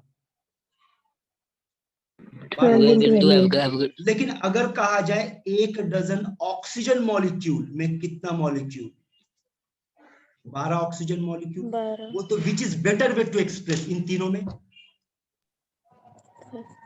3 number. लास्ट वाला, क्योंकि Yes, वहां sir. पे आप सब्सटेंस का नाम भी इस्तेमाल कर रहे हैं। क्यों ऐसा जरूरी है बेटा? क्योंकि अगर मान लो आपके सवाल में ये पूछ लिया होता कि 1 डजन ऑक्सीजन मॉलिक्यूल में कितना atom, oxygen atom, 12 into Na. 12. इन्हें कहां से आ गया बेटा? मोल का तो बात ही नहीं की, अभी तक तो डजन पे So अटके। 12 into 12 into 2. 12 into 2। अब एक और लॉजिक को समझो बेटा। 24. हाँ 24। अब एक और लॉजिक को समझो। आपको दिया आम, मांगा इमली, कैसे होगा? तो करना क्या होगा पता है? पहले आपको आम से आम निकालना होगा, फिर पता करना होगा कि आम और इमली के बीच में क्या रिलेशन है। मतलब आपसे मांगा दिया मॉलिक्यूल है और मांगा एटम है, तो आप एटम नहीं निकाल सकते हो। आप मॉलिक्यूल दिए तो आप मॉलिक्यूल को ही निकालोगे, तो मॉलिक्यूल कितना निकलेगा? 12 ऑक्सीजन मॉलिक्यूल निकलेगा, है ना। और इस 12 मॉलिक्यूल में फिर आप सोचोगे कि भाई एक मॉलिक्यूल में तो 2 एटम होता है, 12 में कितना होगा? 22. तो ये भी ध्यान रखना क्वेश्चन पे कि क्या दिया और क्या मांगा है। जो दिया वही मांगा तो डायरेक्ट अप्लाई करो, अगर नहीं तो जो दिया है पहले वही निकालोगे, फिर उसके बाद आगे गाड़ी बढ़ाओगे। जैसे एक और क्वेश्चन समझो, अगर आपसे पूछा जाए, सवाल को सुनना ध्यान से, हाँ, कि अगर आपसे पूछा जाए कि 1 मोल रुपया में कितना पैसा, तो बोलो पहले क्या निकालेंगे? रुपया। है ना, कि कितना रुपया भाई, कितना रुपया। अब पता करेंगे 1 रुपया में कितना पैसा होता, तो 100 होता तो इनटू 100 कर देंगे, तब आपका आंसर पैसा में आएगा। समझ में आ रहा है बेटा? ये सब छोटी छोटी बात है, लेकिन पकड़ कर रखोगे तो देखना आपके लिए प्रॉब्लम बनाना आसान हो जाएगा। यहाँ तक किसी को कोई डाउट कुछ पूछना बेटा नंबर के मामले में? सर स्कोर किस जगह पे यूज करते हैं? हाँ सर स्कोर यूनिट किस जगह पे यूज करते हैं? स्कोर बेटा हमारा इंडिया में यूज नहीं होता, ये वेस्टर्न कंट्रीज में होता है, यूएसए, वहां पे डजन पे कम बात होता है स्कोर पे। स्कोर का मतलब 20 होता है, 20 को स्कोर कहते हैं, जैसे 12 को डजन कहते हैं, 20 को 20 कहते हैं, स्कोर कहते हैं। ठीक है, ठीक है सर। अब आ जाओ मास में। मास का पढ़ाई तो बेटा ऑलरेडी पढ़ा दिया आपको। कैसे?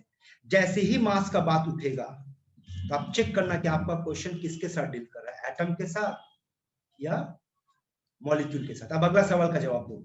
1 मोल एटम का मास, इसका क्या मतलब निकलता है बेटा? मोल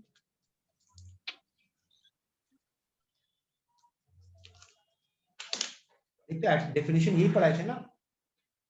यस सर। तो 1 मोल एटम का मास का मतलब एटॉमिक मास, और 1 मोल मॉलिक्यूल का मास का मतलब Molecular mass.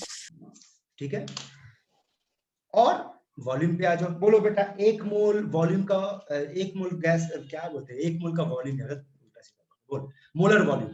तो बोल इसका वैल्यू कितना होगा बेटा? 22.4 liter. 22.4 लीटर। गलत जवाब, करेक्शन करो। At STP. हाँ, ये बहुत जरूरी है आपके लिए, वरना गलत हो जाएगा।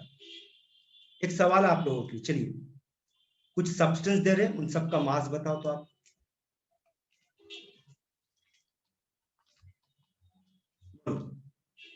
वॉल्यूम बोलो।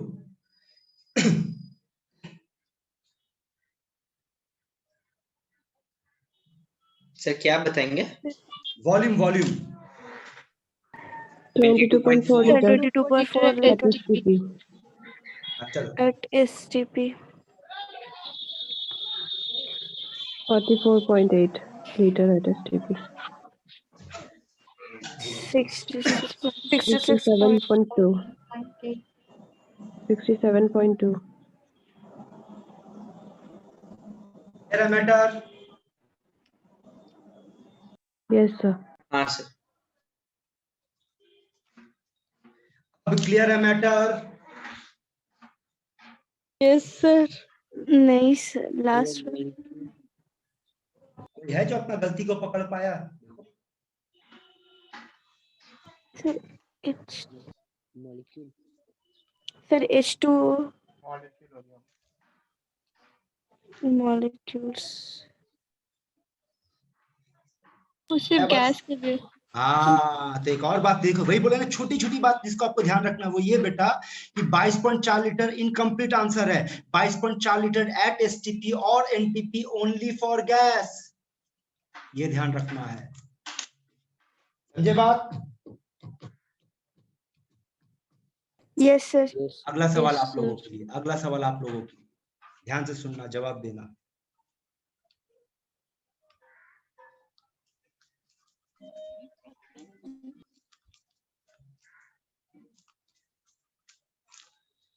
चलो वो आंसर तो गलत हो गया, 67.2 जो भी आप लोग निकाले थे। अगर सवाल अब भी वही रखा जाए कि भाई 3 मोल पानी का वॉल्यूम क्या होगा, सॉल्व करने का तरीका सुनिए। आप यहाँ पे 22.4 लीटर का कंसेप्ट अप्लाई नहीं कर सकते, ठीक है, क्योंकि ये कंसेप्ट सिर्फ गैस पे लागू होगा, लेकिन ये तो लिक्विड है। सुनो करना क्या है। अब ये बताओ वाटर का डेंसिटी कितना होता है बेटा? So 1. 1 ग्राम पर सेंटीमीटर क्यूब। ठीक है। अब ये बोल 3 मोल पानी का मास कितना होगा? वॉल्यूम तो नहीं 54 लेंगे क्योंकि लिक्विड है, मास तो ले सकते हैं। बोल 18 into 3. 3 देख सॉल्व नहीं हो गया, मास मिल गया, डेंसिटी पता है, वॉल्यूम निकालना है। तो वॉल्यूम का मतलब क्या होगा? Mass by density. Yes. 18 into 3 density 1, तो आंसर हो गया 18 into 3। 18 into 3 Got it? Yes sir. Yes, sir. तो सुन बेटा, दिमाग में बैठा ले, अगर मोल कंसेप्ट का क्वेश्चन सॉल्व करने बैठे हैं और किसी लिक्विड या सॉलिड का आपको वॉल्यूम निकालना है, क्या इसका डेटा होना आपके पास जरूरी है? Density. डेंसिटी। और क्वेश्चन अगर पानी से डील करेगा बेटा तो आपके क्वेश्चन पे डेंसिटी नहीं देगा। पानी के अलावा कुछ भी दे देगा तो यकीनन आपके क्वेश्चन पे डेंसिटी का डेटा दिया हुआ होगा। तो यूज करने का तरीका समझ में आ रहा है? Yes sir. Yes, sir. चलिए, तो आपके लिए क्वेश्चन है, जवाब दो। आपसे एक सवाल पूछे थे ना कि कभी आप लोग केमिस्ट्री का मोल देखें, आपका जवाब था नहीं। चलो तो अब ध्यान से देखकर बोलो तो केमिस्ट्री का मोल अब दिखना शुरू हुआ। हाँ Yes, sir. sir. अगर आप 18 Yes, ग्राम sir. पानी देख रहे हैं तो इसका क्या मतलब निकलेगा बेटा? आप क्या देख रहे हो? 1 1 मोल mole of पानी। water हो गया। जैसे कि अगर मान लो अगर आप 32 ग्राम सल्फर देख रहे हैं तो 1 मोल सल्फर देखे आप। अगर आप 294 ग्राम पोटेशियम डाइक्रोमेट देख रहे हैं तो इसका मतलब आप 1 मोल डाइक्रोमेट देख रहे हैं, या 12 ग्राम ग्राफाइट कार्बन कह लो तो 1 मोल देख। आया बात समझ में? हाँ सर। अब यहाँ पे आप लोगों के कुछ और टर्म है, एक बार क्विक रिवीजन कर ले बेटा मोल के बारे में जो पढ़े। तो मोल पढ़ने के हमारे पास 3 कंसेप्ट, एक होगा नंबर के टर्म में, एक होगा मास के टर्म में, और एक होगा वॉल्यूम के टर्म में। नंबर का मतलब ये होगा, वॉल्यूम का मतलब ये होगा, और सिर्फ गैस के लिए होगा। और जब मास या वेट का बात आएगा तो क्वेश्चन में चेक करें कि वह एटम के साथ डील कर रहा है या मॉलिक्यूल के साथ डील कर रहा है, और उसके हिसाब से हम चूज कर लेंगे कि ये हमारा आंसर। बोल समरी आ गया? समझ में आया summary? Yes sir. Yes, sir. ये आगे बढ़ते बेटा। मोल का कई और नाम है, देख लो कई सारा नाम है मोल का, देख लो।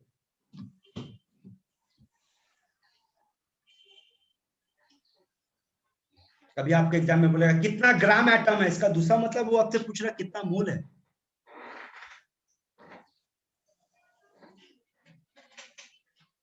सब फंडामेंटल है बेटा, दिमाग में उतार लो तो देखना मोल का कंसेप्ट आपके इजी हो जाएगा। लैंग्वेज पकड़ पाओगे, क्वेश्चन पे क्या मांगा, क्या बोला है, ये सारा लैंग्वेज पकड़ा दे रहे बेटा मोल का।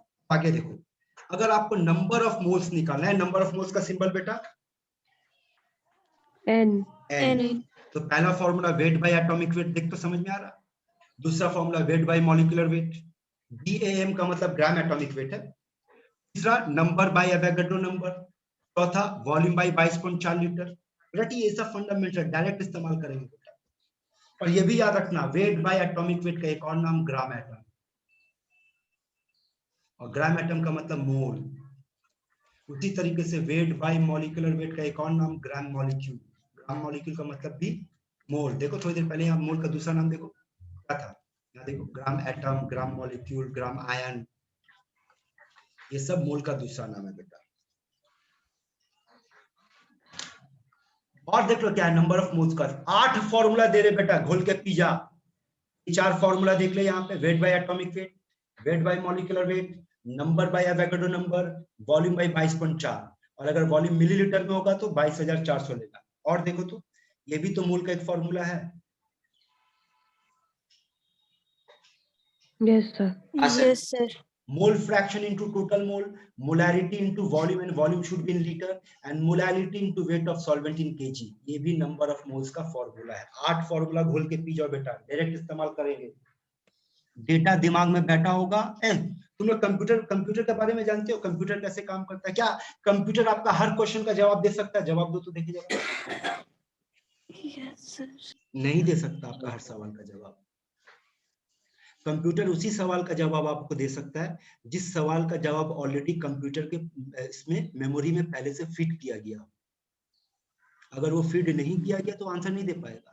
होता क्या बेटा, जब आप कंप्यूटर को कमांड देते हो तो उसके अंदर जो डेटा मौजूद होता है वो उस डेटा को प्रोसेस करता है, प्रोसेस करके आपके सामने आंसर को रख देता है। तभी तो कहते हैं कि कंप्यूटर का प्रोसेसर कैसा है, इंपॉर्टेंट फैक्टर होता है। जितना अच्छा प्रोसेसर होगा उतना तेजी से काम करेगा। तो यही बेटा आपका ब्रेन भी है। आप अपने ब्रेन में डेटा को अगर स्टोर रख पाए और आपका ब्रेन में प्रोसेसिंग पावर हाई है तो फटाफट आंसर निकाल पाओगे। इसीलिए कहते हैं बेटा, या तो जो लोग बेटा गॉड गिफ्टेड होते हैं उनका प्रोसेसिंग पावर हाई होता है बाय डिफॉल्ट, दूसरा जो लोग नहीं है वो लोग प्रैक्टिस से डेवलप करते हैं। लेकिन ये तभी होगा, प्रोसेस तभी कर पाओगे जब आपके ब्रेन के अंदर में डेटा होगा। वहां डेटा नहीं होगा बेटा तो लाख आपका प्रोसेसर अच्छा, आप कोई आंसर नहीं दे पाओगे। ये सारा डेटा बेटा उतारो दिमाग में। और एक गेम खेलने चलते। गेम का नाम क्या है बेटा? चिंता चिंता।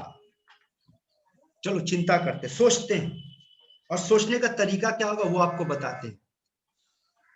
सोचने का तरीका पकड़ लोगे तो मूल कंसेप्ट को सॉल्व कर पाओगे। तो चिंता चिंता गेम में पहला, अगर मान लो आपके पास 1 मोल ऑक्सीजन गैस है तो सोचो इसका क्या क्या मतलब निकल सकता है। देखना, तो क्या ये कह सकते हैं कि 1 मोल ऑक्सीजन गैस का मतलब होगा 6.023 इंटू 10⁻23 ऑक्सीजन का मॉलिक्यूल, क्योंकि ऑक्सीजन गैस जो होता है वो मॉलिक्यूलर फॉर्म में पाया जाता है, O2 होता है। क्या हम ये कह सकते हैं 1 मोल ऑक्सीजन गैस का मतलब हो सकता है 32 ग्राम ऑक्सीजन? क्या हम ये कह सकते हैं 1 मोल ऑफ ऑक्सीजन गैस का मतलब होगा 22.4 लीटर ऑक्सीजन एट STP? है ना? Yes, कह sir. सकते हैं ये सब? Yes, ठीक है। sir. Yes, sir. अब सुनो आगे की बात सुनो। तो मोल का कंसेप्ट में तो बेसिकली बेटा हमारे पास 3 टर्म होता है, नंबर, मास और वॉल्यूम, तीनों टर्म में एक्सप्रेस करती है। अब अगर इसके आगे गाड़ी ले जाना चाहते हो तो नंबर पे बहुत सारा खेल मिलने वाला। देखो बहुत सारा खेल मिलने वाला। देखो तो ये लिख सकते हैं 6.023 into 10⁻23 into 2 oxygen atom. Yes, sir. अब देखो एक ऑक्सीजन मॉलिक्यूल कैसे बनता है? ऑक्सीजन 2 ऑक्सीजन एटम से बनता है तो इंटू 2 कर दिया। यानी कि देखो आपके क्वेश्चन पे मॉलिक्यूल है बेटा, तो मॉलिक्यूल से पहले मॉलिक्यूल निकलेगा, फिर सोचेंगे एटम के बारे में। अब ये बताओ तो एक ऑक्सीजन में कितना इलेक्ट्रॉन होता है? 8। प्रोटॉन कितना होता है? 8। न्यूट्रॉन कितना होता है? 8। तो ऑक्सीजन मॉलिक्यूल में कितना इलेक्ट्रॉन हो गया? 16। तो देखो तो ये कह सकते हैं कि 6.023 इंटू 10⁻23 इतना तो मॉलिक्यूल था, इंटू 16 कर देंगे तो इलेक्ट्रॉन हो जाएगा, इंटू 16 कर देंगे तो प्रोटॉन हो जाएगा, इंटू 16 कर देंगे तो न्यूट्रॉन हो जाएगा। Yes, sir. देखो तो ये भी कह सकते हैं, सब लैंग्वेज को देख लो बेटा, लैंग्वेज का खेल और कुछ नहीं। देखो तो ये कह सकते हैं कि 2 मोल ऑक्सीजन एटम। देखो तो यहाँ कह सकते हैं 16 मोल इलेक्ट्रॉन। इसको कह सकते हैं क्योंकि इसका मतलब भी तो मोल होता है ना बेटा। 16 मोल प्रोटॉन, इसका मतलब होगा 16 मोल न्यूट्रॉन। ध्यान से देखो बेटा, क्योंकि अभी चिंता चिंता आपको हम पकड़ाने वाले हैं, आप चिंता करोगे। 1-2 चिंता मेरे तरफ से हो जाए, फिर बैठ के आप चिंता चिंता एक लाइन से कितना लाइन बना सकते हैं। और आपके एग्जाम में बेटा इतना सारा लाइन नहीं, कोई एक लाइन, कोई एक पूछ लेगा कि भाई इतना में कितना इलेक्ट्रॉन है, या कितना प्रोटॉन है, या कितना न्यूट्रॉन है, या कितना एटम है, या मॉलिक्यूल है, या मास है, या वॉल्यूम है, कोई एक पूछेगा। लेकिन बनने का पॉसिबिलिटी बहुत है बेटा। आइए एक और प्रैक्टिस करते हैं। देखो तो क्या ऐसा लिख सकते हैं, इसका मतलब इतना मॉलिक्यूल,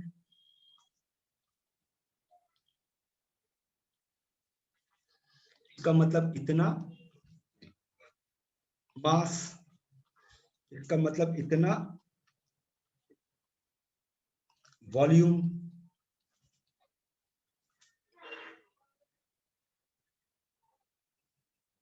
और खेल आगे बढ़ाएगा कौन? खेल आगे हमेशा नंबर बढ़ाएगा। तो इतना मॉलिक्यूल का मतलब देख तो ये लिख सकते हैं इतना एटम। बोलो क्या किए?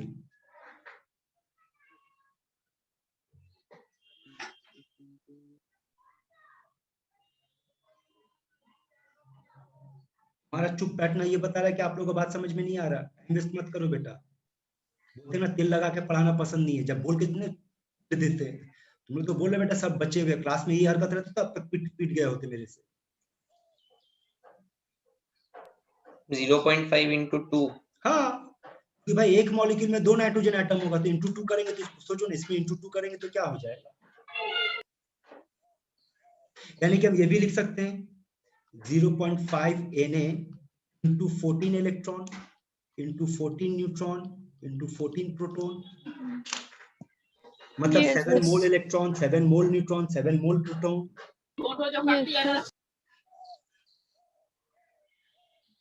Yes, sir. चलिए आप लोग कीजिए, लगे तो काम पे देखे जरा। हम लोग बोलो, हम लिख रहे हैं। तुम लोग को लिखोगे तो वो तो देख नहीं पाएंगे, आप लोग बोलो, हम लिखेंगे। बोल बेटा, पहला लाइन क्या लिख सकते हैं?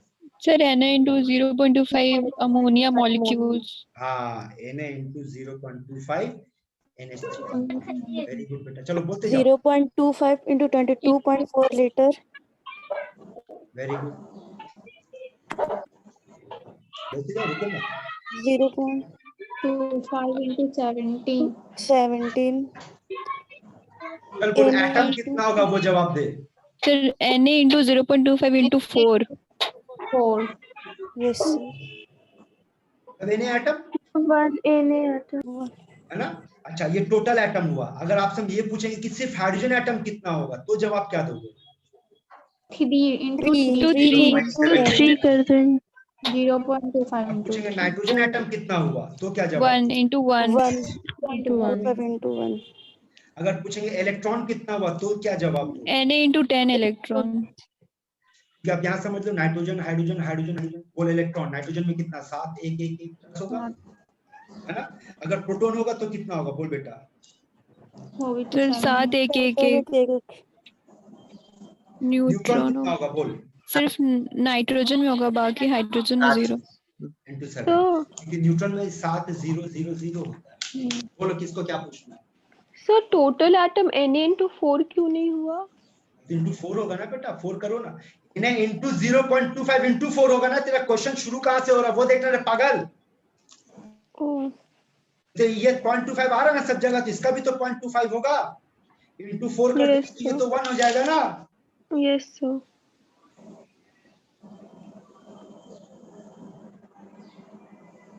समझ में आ रहा है चिंता चिंता का खेला बेटा? Yes, sir. ना कोई भी एक चीज उठा के दे देगा, कोई भी एक चीज पकड़ दे, एक दे देगा, दूसरा पूछ बैठेगा। अगर आप रिलेट कर सकते हो बेटा तो बहुत कुछ कर सकते हो। आइए, ऐसा बहुत सारा क्वेश्चन आपके लिए भरा पड़ा हुआ है। चलो, इस सवाल का जवाब आप लोग निकालो। चलो तो बोलो, पहला लाइन क्या बनाना चाहोगे, आप लोग बोलो। सर Na बनाएंगे। Even number by Na. हाँ सर। कितना मोल ग्लूकोज? Glucose yes sir. इसका मतलब हम लिख सकते हैं कि 180 into 5 into 10 5 into 10 to the minus 4. है ना। इसका मतलब Yes. लिख सकते हैं 22.4 22 litre into 5 into into 10 to the power -4 लिख सकते हैं। हाँ सर। Yes sir.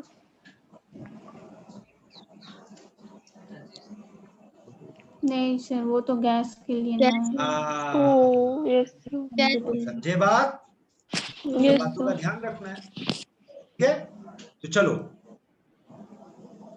क्वेश्चन पे डायरेक्ट आगे बेटा, आ जाइए। अभी जितना कुछ पढ़ा है बेटा, इसी पे क्वेश्चन है।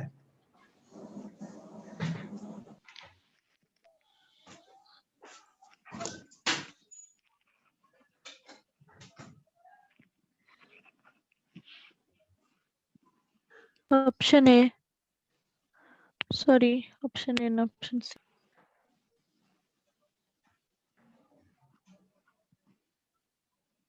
Option D. Delhi. It's option D.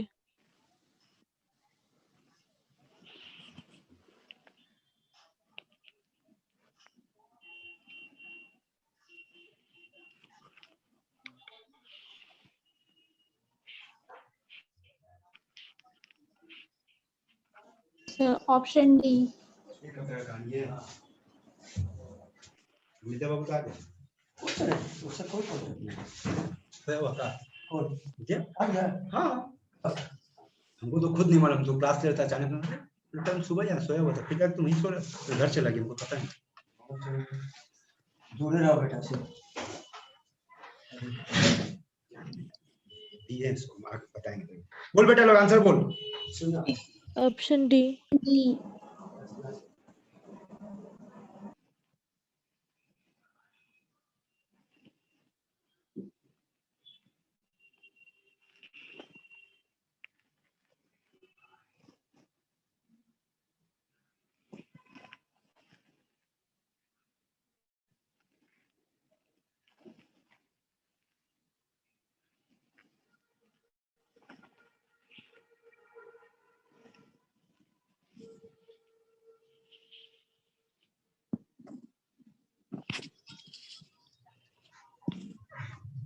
बेटा लोग, देखते हो ये आंसर आ रहा है? Yes, sir. Yes, sir. चलिए अगला क्वेश्चन।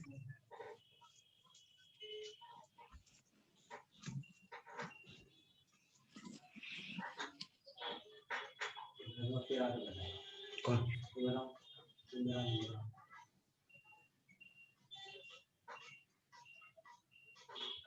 बॉस आया तो फिर नहीं आएगा पीछे पीछे। नहीं बात वो सुनते ही अच्छा से।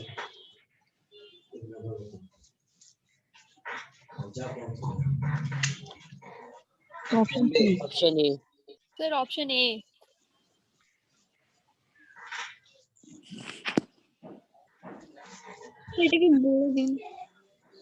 गलत हो गया बेटा तुम लोग का जवाब। चल मेरे सवाल का बोला था। पहले हमको एक सवाल का जवाब दे बेटा, बोल। अगर एक कैल्शियम कार्बोनेट को तोड़ेंगे तो कितना कैल्शियम आयन मिलेगा और कितना कार्बोनेट आयन मिलेगा?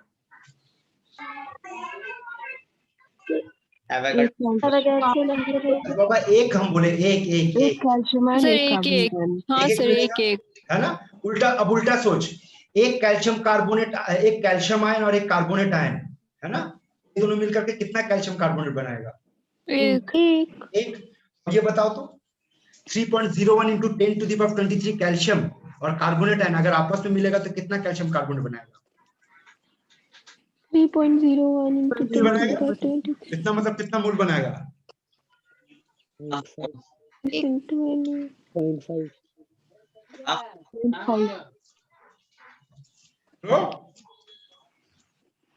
So half mole, 0.5.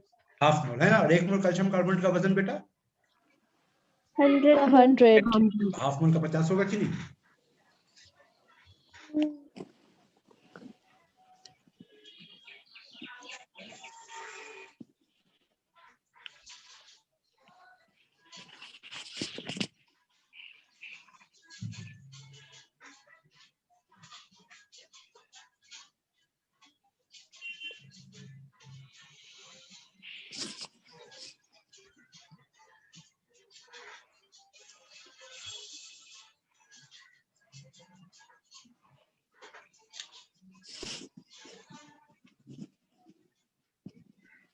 सर ए।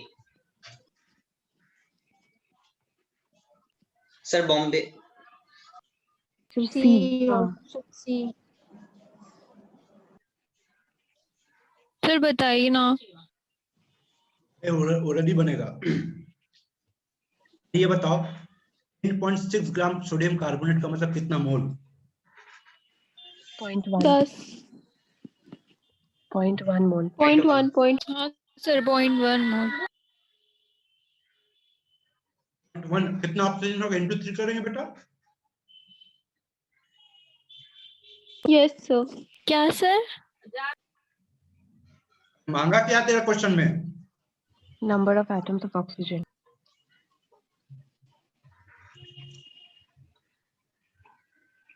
तो बोलना बेटा अगर 0.1 मोल है तो ऑक्सीजन एटम पे क्या करेंगे? इंटू 3 करेंगे कि नहीं? हाँ सर। हाँ सर। तो मतलब 0.3 मोल हो गया। लेकिन आपका क्वेश्चन में मोल Yes, नंबर sir. मांगा है तो 0.3 को एवोगाड्रो नंबर से मल्टीप्लाई करना। हाँ हाँ Yes, सर। sir.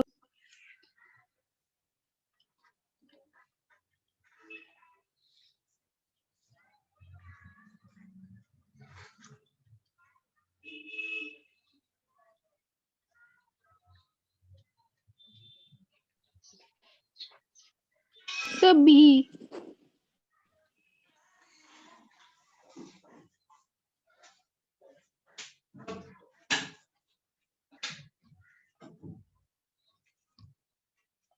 ए 18 ml पानी का मतलब कितना ग्राम पानी?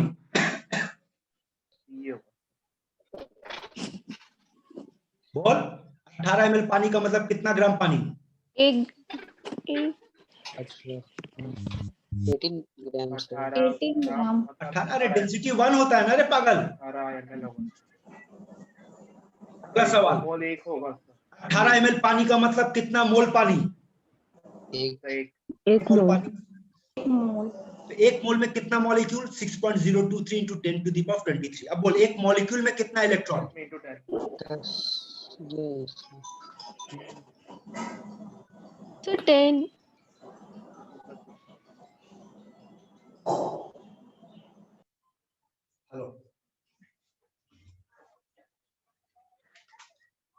क्लास में बोल,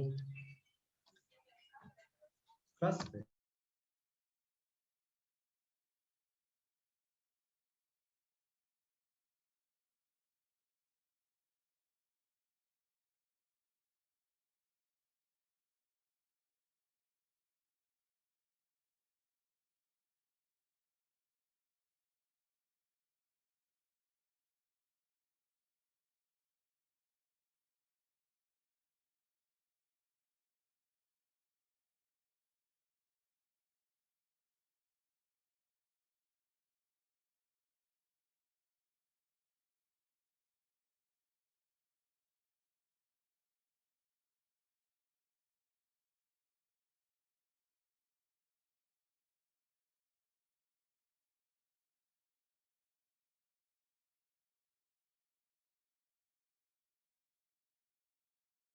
sir option B. Option B. आया ऑप्शन बी सबका? Yes sir. नहीं सर।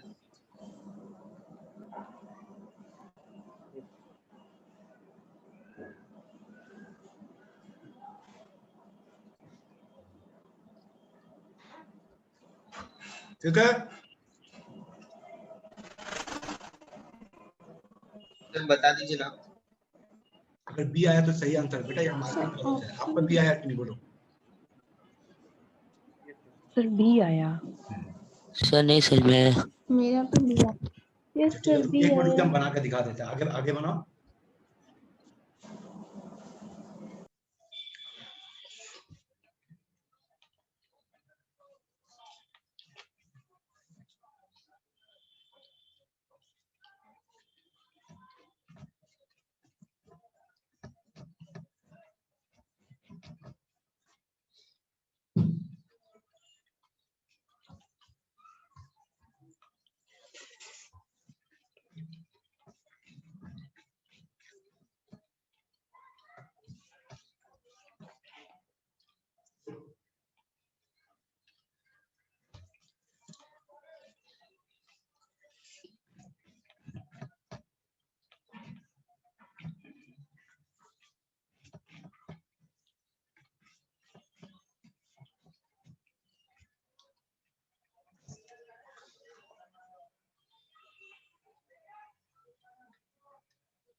Sir option B.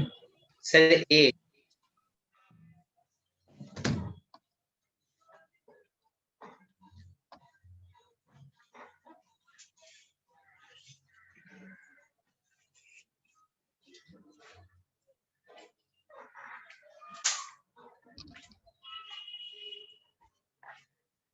आया?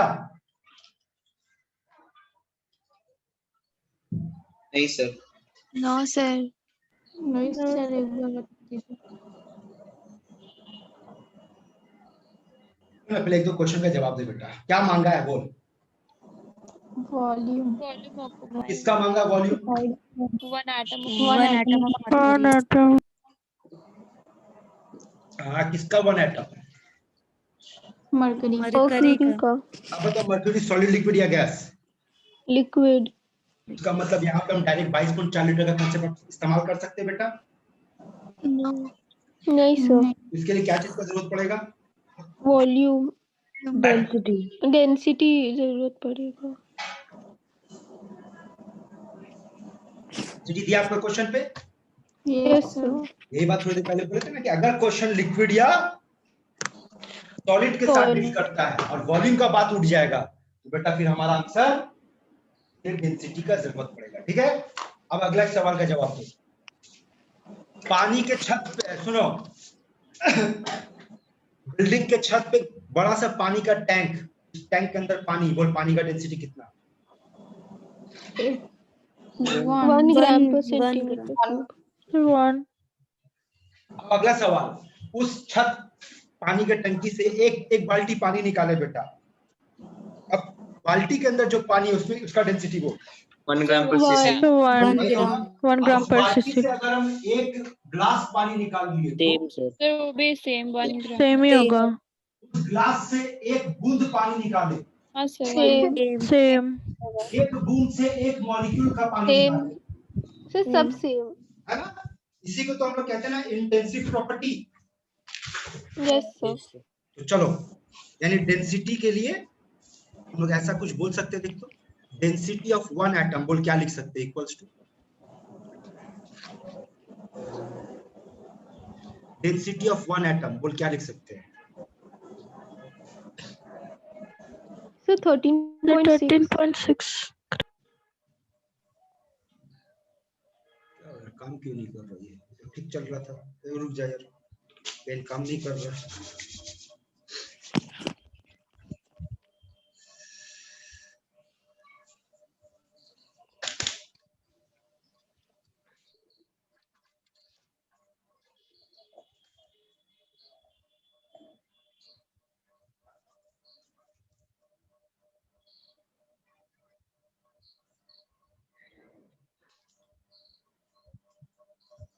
एक बार रुक जा बेटा, होल्ड कर, पेन काम नहीं कर रहा।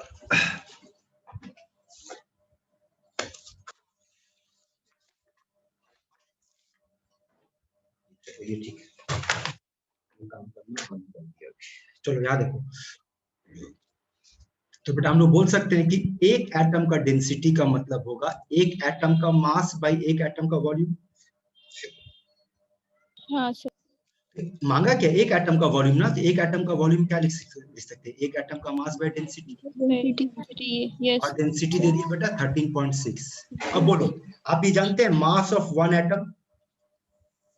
हम लोग ये लिख सकते हैं, ये आपका क्लास 11 का फॉर्मूला है बेटा।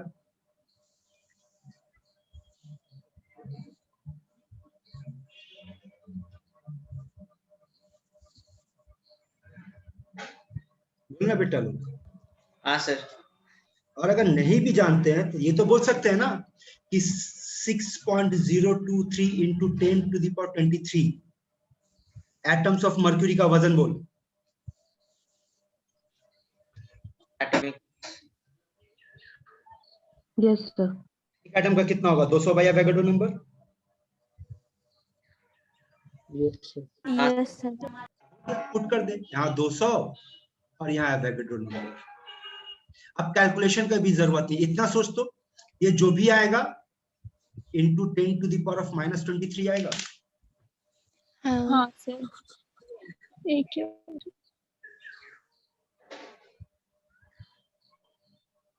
बोलो। हाँ सर. हाँ. अब ये जो क्वेश्चन आप लोग नहीं बना पाए थे, इस पे आओ। क्या था क्वेश्चन? आपके पास क्वेश्चन कुछ ऐसा था, देख लो, कि आपके पास $100 है, उसमें से आप 50 पाउंड खर्च कर दिए बेटा, कितना रुपया बचा? अगर ये क्वेश्चन देंगे तो आप कैसे सॉल्व करोगे? किसी एक यूनिट में लाना होगा सबको। अबे किसी एक में क्या, रुपया में ही लाना होगा गधा। जब आंसर रुपया में मांगा तो फिर किसी एक यूनिट में क्यों जाएगा तुम? हाँ सर। हाँ। हमारा क्वेश्चन क्या बोल रहा है? 98 मिलीग्राम सल्फ्यूरिक एसिड से 3.01 into 10 to the power 20 molecules of sulphuric acid को अगर हटा दिया जाए तो कितना मोल सल्फ्यूरिक एसिड बच गया? यही सवाल है ना? बोलना क्या करेगा, क्या करेगा?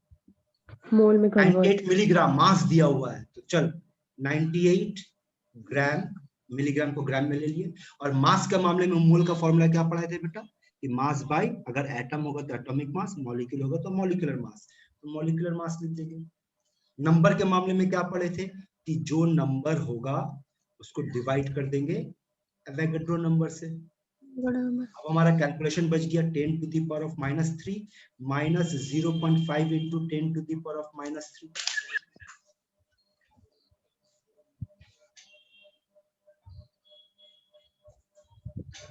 यस सर ठीक है।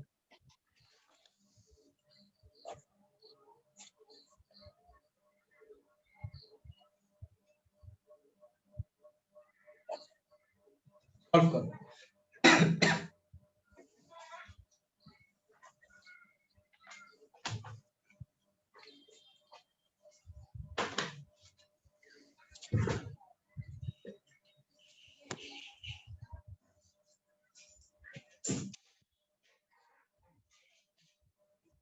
सॉल्व क्या करना बेटा, देखो कैसे आपको स्पीड पकड़ना है। अरे क्या मांगा बेटा सबका, बोल मास ना।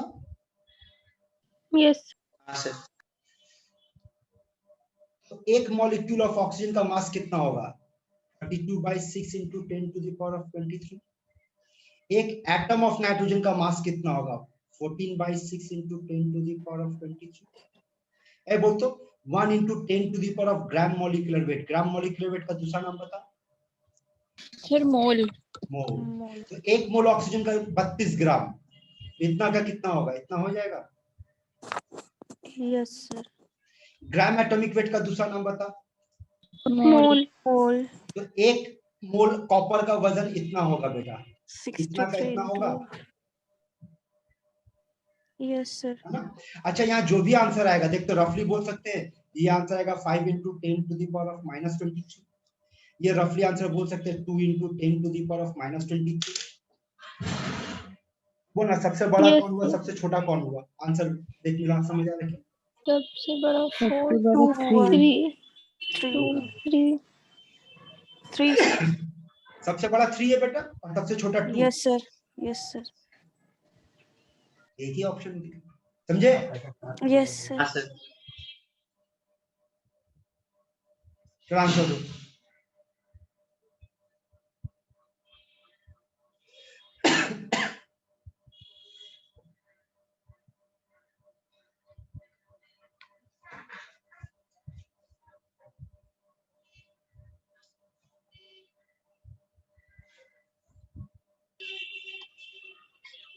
सब Bombay.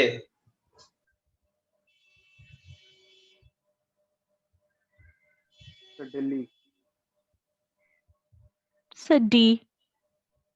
Option D sir.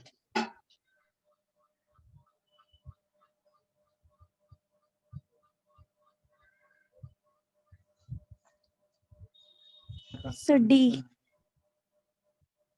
Sir D.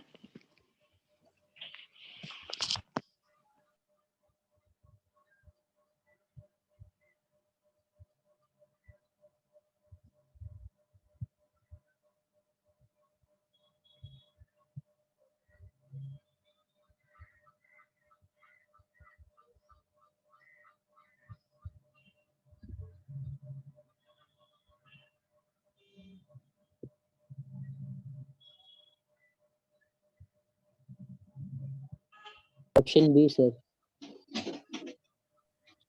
B.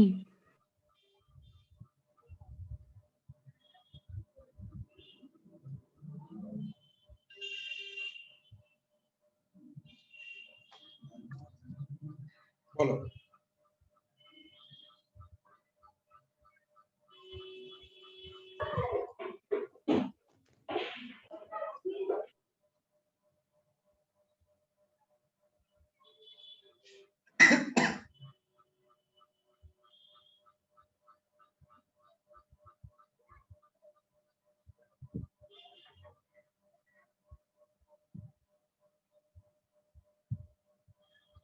हाँ बोल, सही है किसी को? Yes sir sir. बताइए ना। तो यही चीज बेटा ना नहीं बताएंगे आप। तो 8 सेकंड बैठे रहे कि कोई कुछ पूछे, जब हम पूछे तब बोलते हो बताइए ना। थक गए एक ही चीज बोल बोल कर कि तेल लगा के मेरे को नहीं पढ़ाना, तुमको तेल लगाना होगा टीचर को। लेकिन साला हर बार मेरे को बोलना पड़ता है कि किसको क्या पूछना पूछो। हर बार यही होता है, पता नहीं लोगों को पूछने में क्या। अबे यहाँ तुम्हारा सर तुम लोग से चिल्ला के पूछता है कि पूछो, तो तुम लोग को पूछने में शर्म आता है। थक गए साला बोल बोल कर पूछ। एक ही चीज को हर दिन बोलना पड़ता है, ऑप्शन बी। बताइए ना।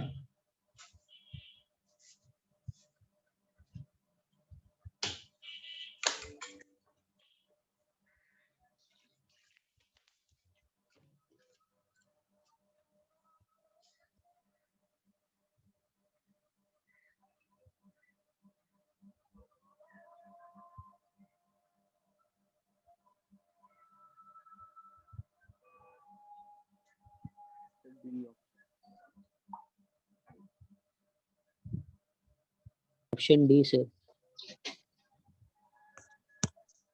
Sir D option.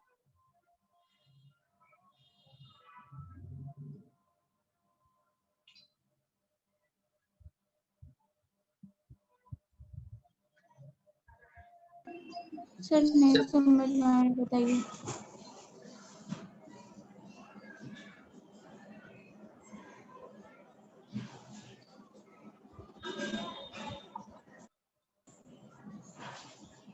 सर नहीं आया समझ में। देखो क्या कह रहा है, 13.5 ग्राम एल्यूमिनियम का मतलब कितना मोल एल्यूमिनियम।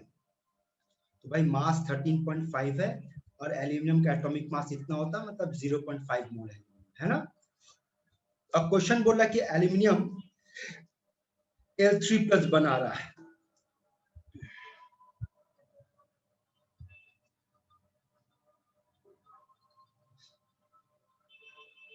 Yes sir. जवाब दो।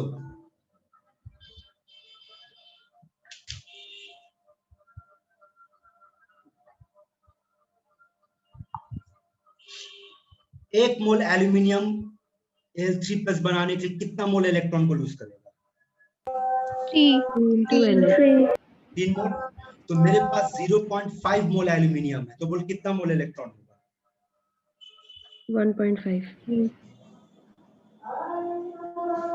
1.5 इंटू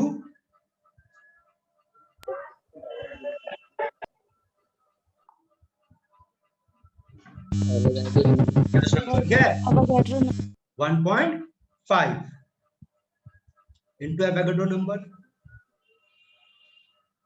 तो बोलते ये कितना होगा? 9 इंटू 10⁻23 होगा। यस।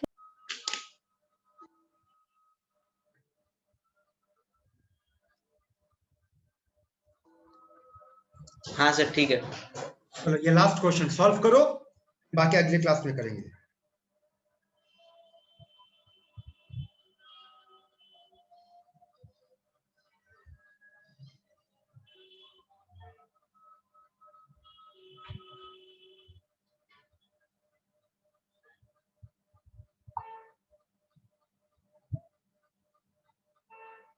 सर ऑप्शन ए।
बोलो रे होए, आंसर बोल।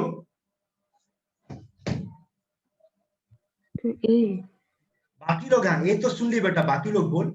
सर नहीं हुआ। हाँ। एक तो ये बोल सकते हैं, ध्यान से देखो तो, कि 1 मोल Mg3PO4 होल 2 से 8 मोल ऑक्सीजन एटम मिलेगा। Yes sir. यस सर हो गया सॉल्व बेटा। इतना मोल ऑक्सीजन एटम से ये कितना मिलेगा, तो क्या हो जाएगा 1/8 इंटू 0.25। सॉल्व करके देखो आंसर ये आ रहा है कि नहीं। सर 0.03125 आ रहा है। अबे गांजा पी के बैठा हुआ है, हाँ? तुम लोग का मैथ्स पढ़ाना होगा कि 0.3125 को हम ऐसे भी लिख सकते हैं। हद है यार तुम लोग, पता नहीं कभी कभी किस एंगल से लगता है कि हम नीट का बैच को पढ़ा रहे हैं। सर 0.0325 आ रहा है। 0.03 है, 10 to the power -2 होगा। Yes sir. 0 आ रहा है, देख लो फिर। यस। तो सुनो, ऐसा क्वेश्चन, चलो एक और अच्छा क्वेश्चन, चलो तो इसको सॉल्व करके देखें। बेटा मोल का कंसेप्ट अनलिमिटेड है, तेरा ना जिंदगी निकल जाएगा, मोल का कंसेप्ट खत्म नहीं होगा, जबकि सिर्फ 3 लाइन का कंसेप्ट है बेटा, मास नंबर वॉल्यूम। लेकिन इसमें इतना क्वेश्चन बनाया जा सकता है कि एंडलेस होगा बेटा, इसीलिए ये प्रैक्टिस का पूरा खेला है। सारा लैंग्वेज कहाँ कहाँ पे चूक हो सकता है, किस किस बातों पे ध्यान देना है, किस से बचना है, वो सारा कुछ बता दिया। पूरा प्रैक्टिस बेटा आपके हाथ में, प्रैक्टिस कीजिए, इस क्वेश्चन का आंसर दीजिए, तो फिर आज का क्लास हम लोग यहाँ ऑफ करेंगे बेटा। सॉल्व करो इसको।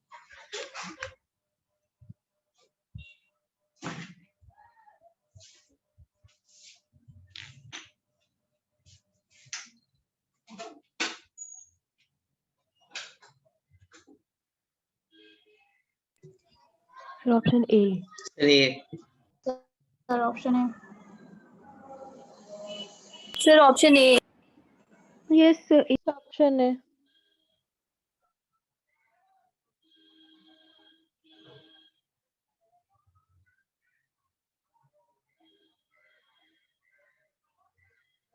Yes, sir. Option A.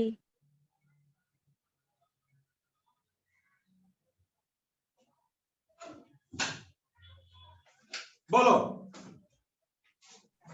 ए होगा सर। A होगा।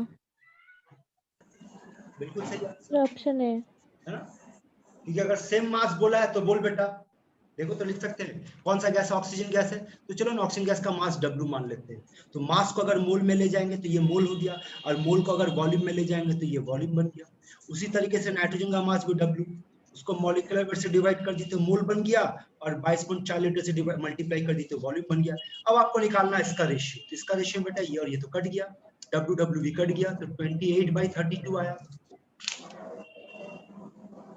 ठीक है? Yes sir. Yes, sir. इस पे अभी बहुत क्वेश्चन देखो, बहुत अभी भी है, ये क्वेश्चन है, बहुत क्वेश्चन है बेटा। ये आप सबका असाइनमेंट में दिया हुआ, बैठिए बनाइए, और अगले क्लास में क्या पढ़ने वाले मेंटली प्रिपेयर्ड होकर के आइएगा। आप लोगों को रेडॉक्स पढ़ा चुके बेटा? Yes sir. Yes, sir. तो फिर ये टॉपिक और जरूरत नहीं पड़ेगा, इसको हम लोग स्किप कर जाएंगे, ठीक है ना? ये सब आपको पढ़ा चुके हैं, अगले क्लास का टॉपिक बेटा हमारा शुरू होगा यहाँ से, ठीक है? Yes sir. Yes, sir. Redox का असाइनमेंट नहीं मिलेगा। अरे यार तुम लोग कुछ पता नहीं, एक ही बात बोल बोल कर क्या बोले कि जो नोट्स भेजे बेटा वही, उसी के अंदर में सारा क्वेश्चन असाइनमेंट दिया हुआ, अलग से एमसीक्यू कुछ नहीं बनाया, उसी को करो ना बेटा यार। ये बात इससे पहले 2-3 लोग भी पूछे के बोल दिए, फिर से बोल दे रहे, सुन ले बेटा लोग, रेडॉक्स में एमसीक्यू हम कुछ नहीं भेजे, जो नोट्स भेजे बेटा उसी को अच्छे से करो, ठीक है? और आप लोग तो कुछ अलग से बुक फॉलो कर रहे होंगे ना? Yes sir. वहां पे जितना भी बेटा रेडॉक्स का प्रॉब्लम दिया बनाओ ना, क्योंकि देखते हैं ना मेरे क्वेश्चन उसी में तो सारा हम कैटेगरी बना बना करके दे दिया ना, स्ट्रक्चर दे दिया बेटा, वही चीज को क्वेश्चन में कन्वर्ट करने का कोई मतलब नहीं। तो वहां पे हम कोई क्वेश्चन असाइनमेंट बनाई नहीं बेटा उसके लिए, समझे? उसी से कर लो, हो जाएगा। बाकी अपना प्रैक्टिस के लिए जो भी आप लोग फॉलो करेंगे हो जाएगा, ठीक है? हाँ सर। अच्छा, साथ में एक और अनाउंसमेंट सुन लो बेटा, अगले वीक मॉड्यूल 2 का एग्जाम लेंगे आप, ठीक है? अगले वीक Yes, sir. मॉड्यूल 2 का सिलेबस पता है ना आपको क्या है? नहीं सर नहीं पता, बोल दीजिए। इक्विलिब्रियम। और कितना बार बोलेंगे बेटा, आप लोगों को तो हम पूरा भेज दिए थे, उस दिन भी भेजे ग्रुप में। Yes, sir. PDF। Ionic and chemical equilibrium. हाँ, आप लोगों को तो हम पूरा हर एक मॉड्यूल का पूरा सिलेबस PDF भेजे और बोले भी थे कि बेटा उसमें फिजिक्स, केमिस्ट्री, बायोलॉजी सबका है, लेकिन आप सिर्फ केमिस्ट्री को फॉलो करना। सर अभी भी ग्रुप में है। अब ग्रुप में भेजे तो रहेगा ना बेटा, जाओ ढूंढो वहाँ पे, ग्रुप से निकालो, देखो वहाँ पे सब भेज दिए। तो आयनिक इक्विलिब्रियम, केमिकल इक्विलिब्रियम है बेटा। और नेक्स्ट क्लास कब होगा हम लोग का? Thursday. अच्छा, क्या ये सैटरडे को एक एक्स्ट्रा क्लास रख सकते हैं हम लोग? सोचो तो, पॉसिबल है सैटरडे? कितना बजे सर? ये हो गया $1 मिलियन क्वेश्चन। फ्राइडे করুন। नहीं। फ्राइडे হবে না, फ्राइडे ऑलरेडी क्लास। सैटरडे बेटा सुबह 8 बजे। सर सुबह 8 Yes, बजे sir. नहीं होगा सैटरडे। Yes sir. हो जाएगा। सर नहीं होगा, ক্লাস আছে 8।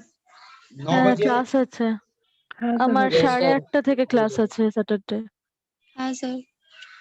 सुनो एक बात बता रहे हैं, जिस तरीके से बोल रहे बेटा फॉलो करो तो सेट हो पाएगा, वरना नहीं सेट होगा। ठीक है, फिर से बोल रहे, जिसको प्रॉब्लम है खाली ना बोल करके चुप हो जाएगा, उतना एक्सप्लेनेशन और पूरा हमको अभी आपका बायोग्राफी नहीं चाहिए बेटा। ठीक है, ओके। सैटरडे 9 बजे।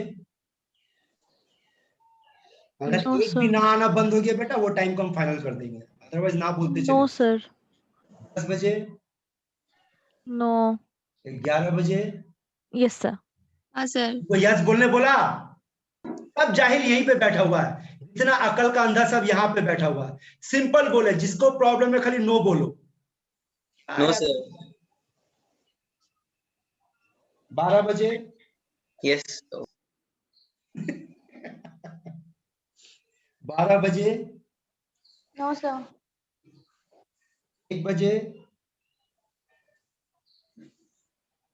नहीं सर। 2 बजे। No sir.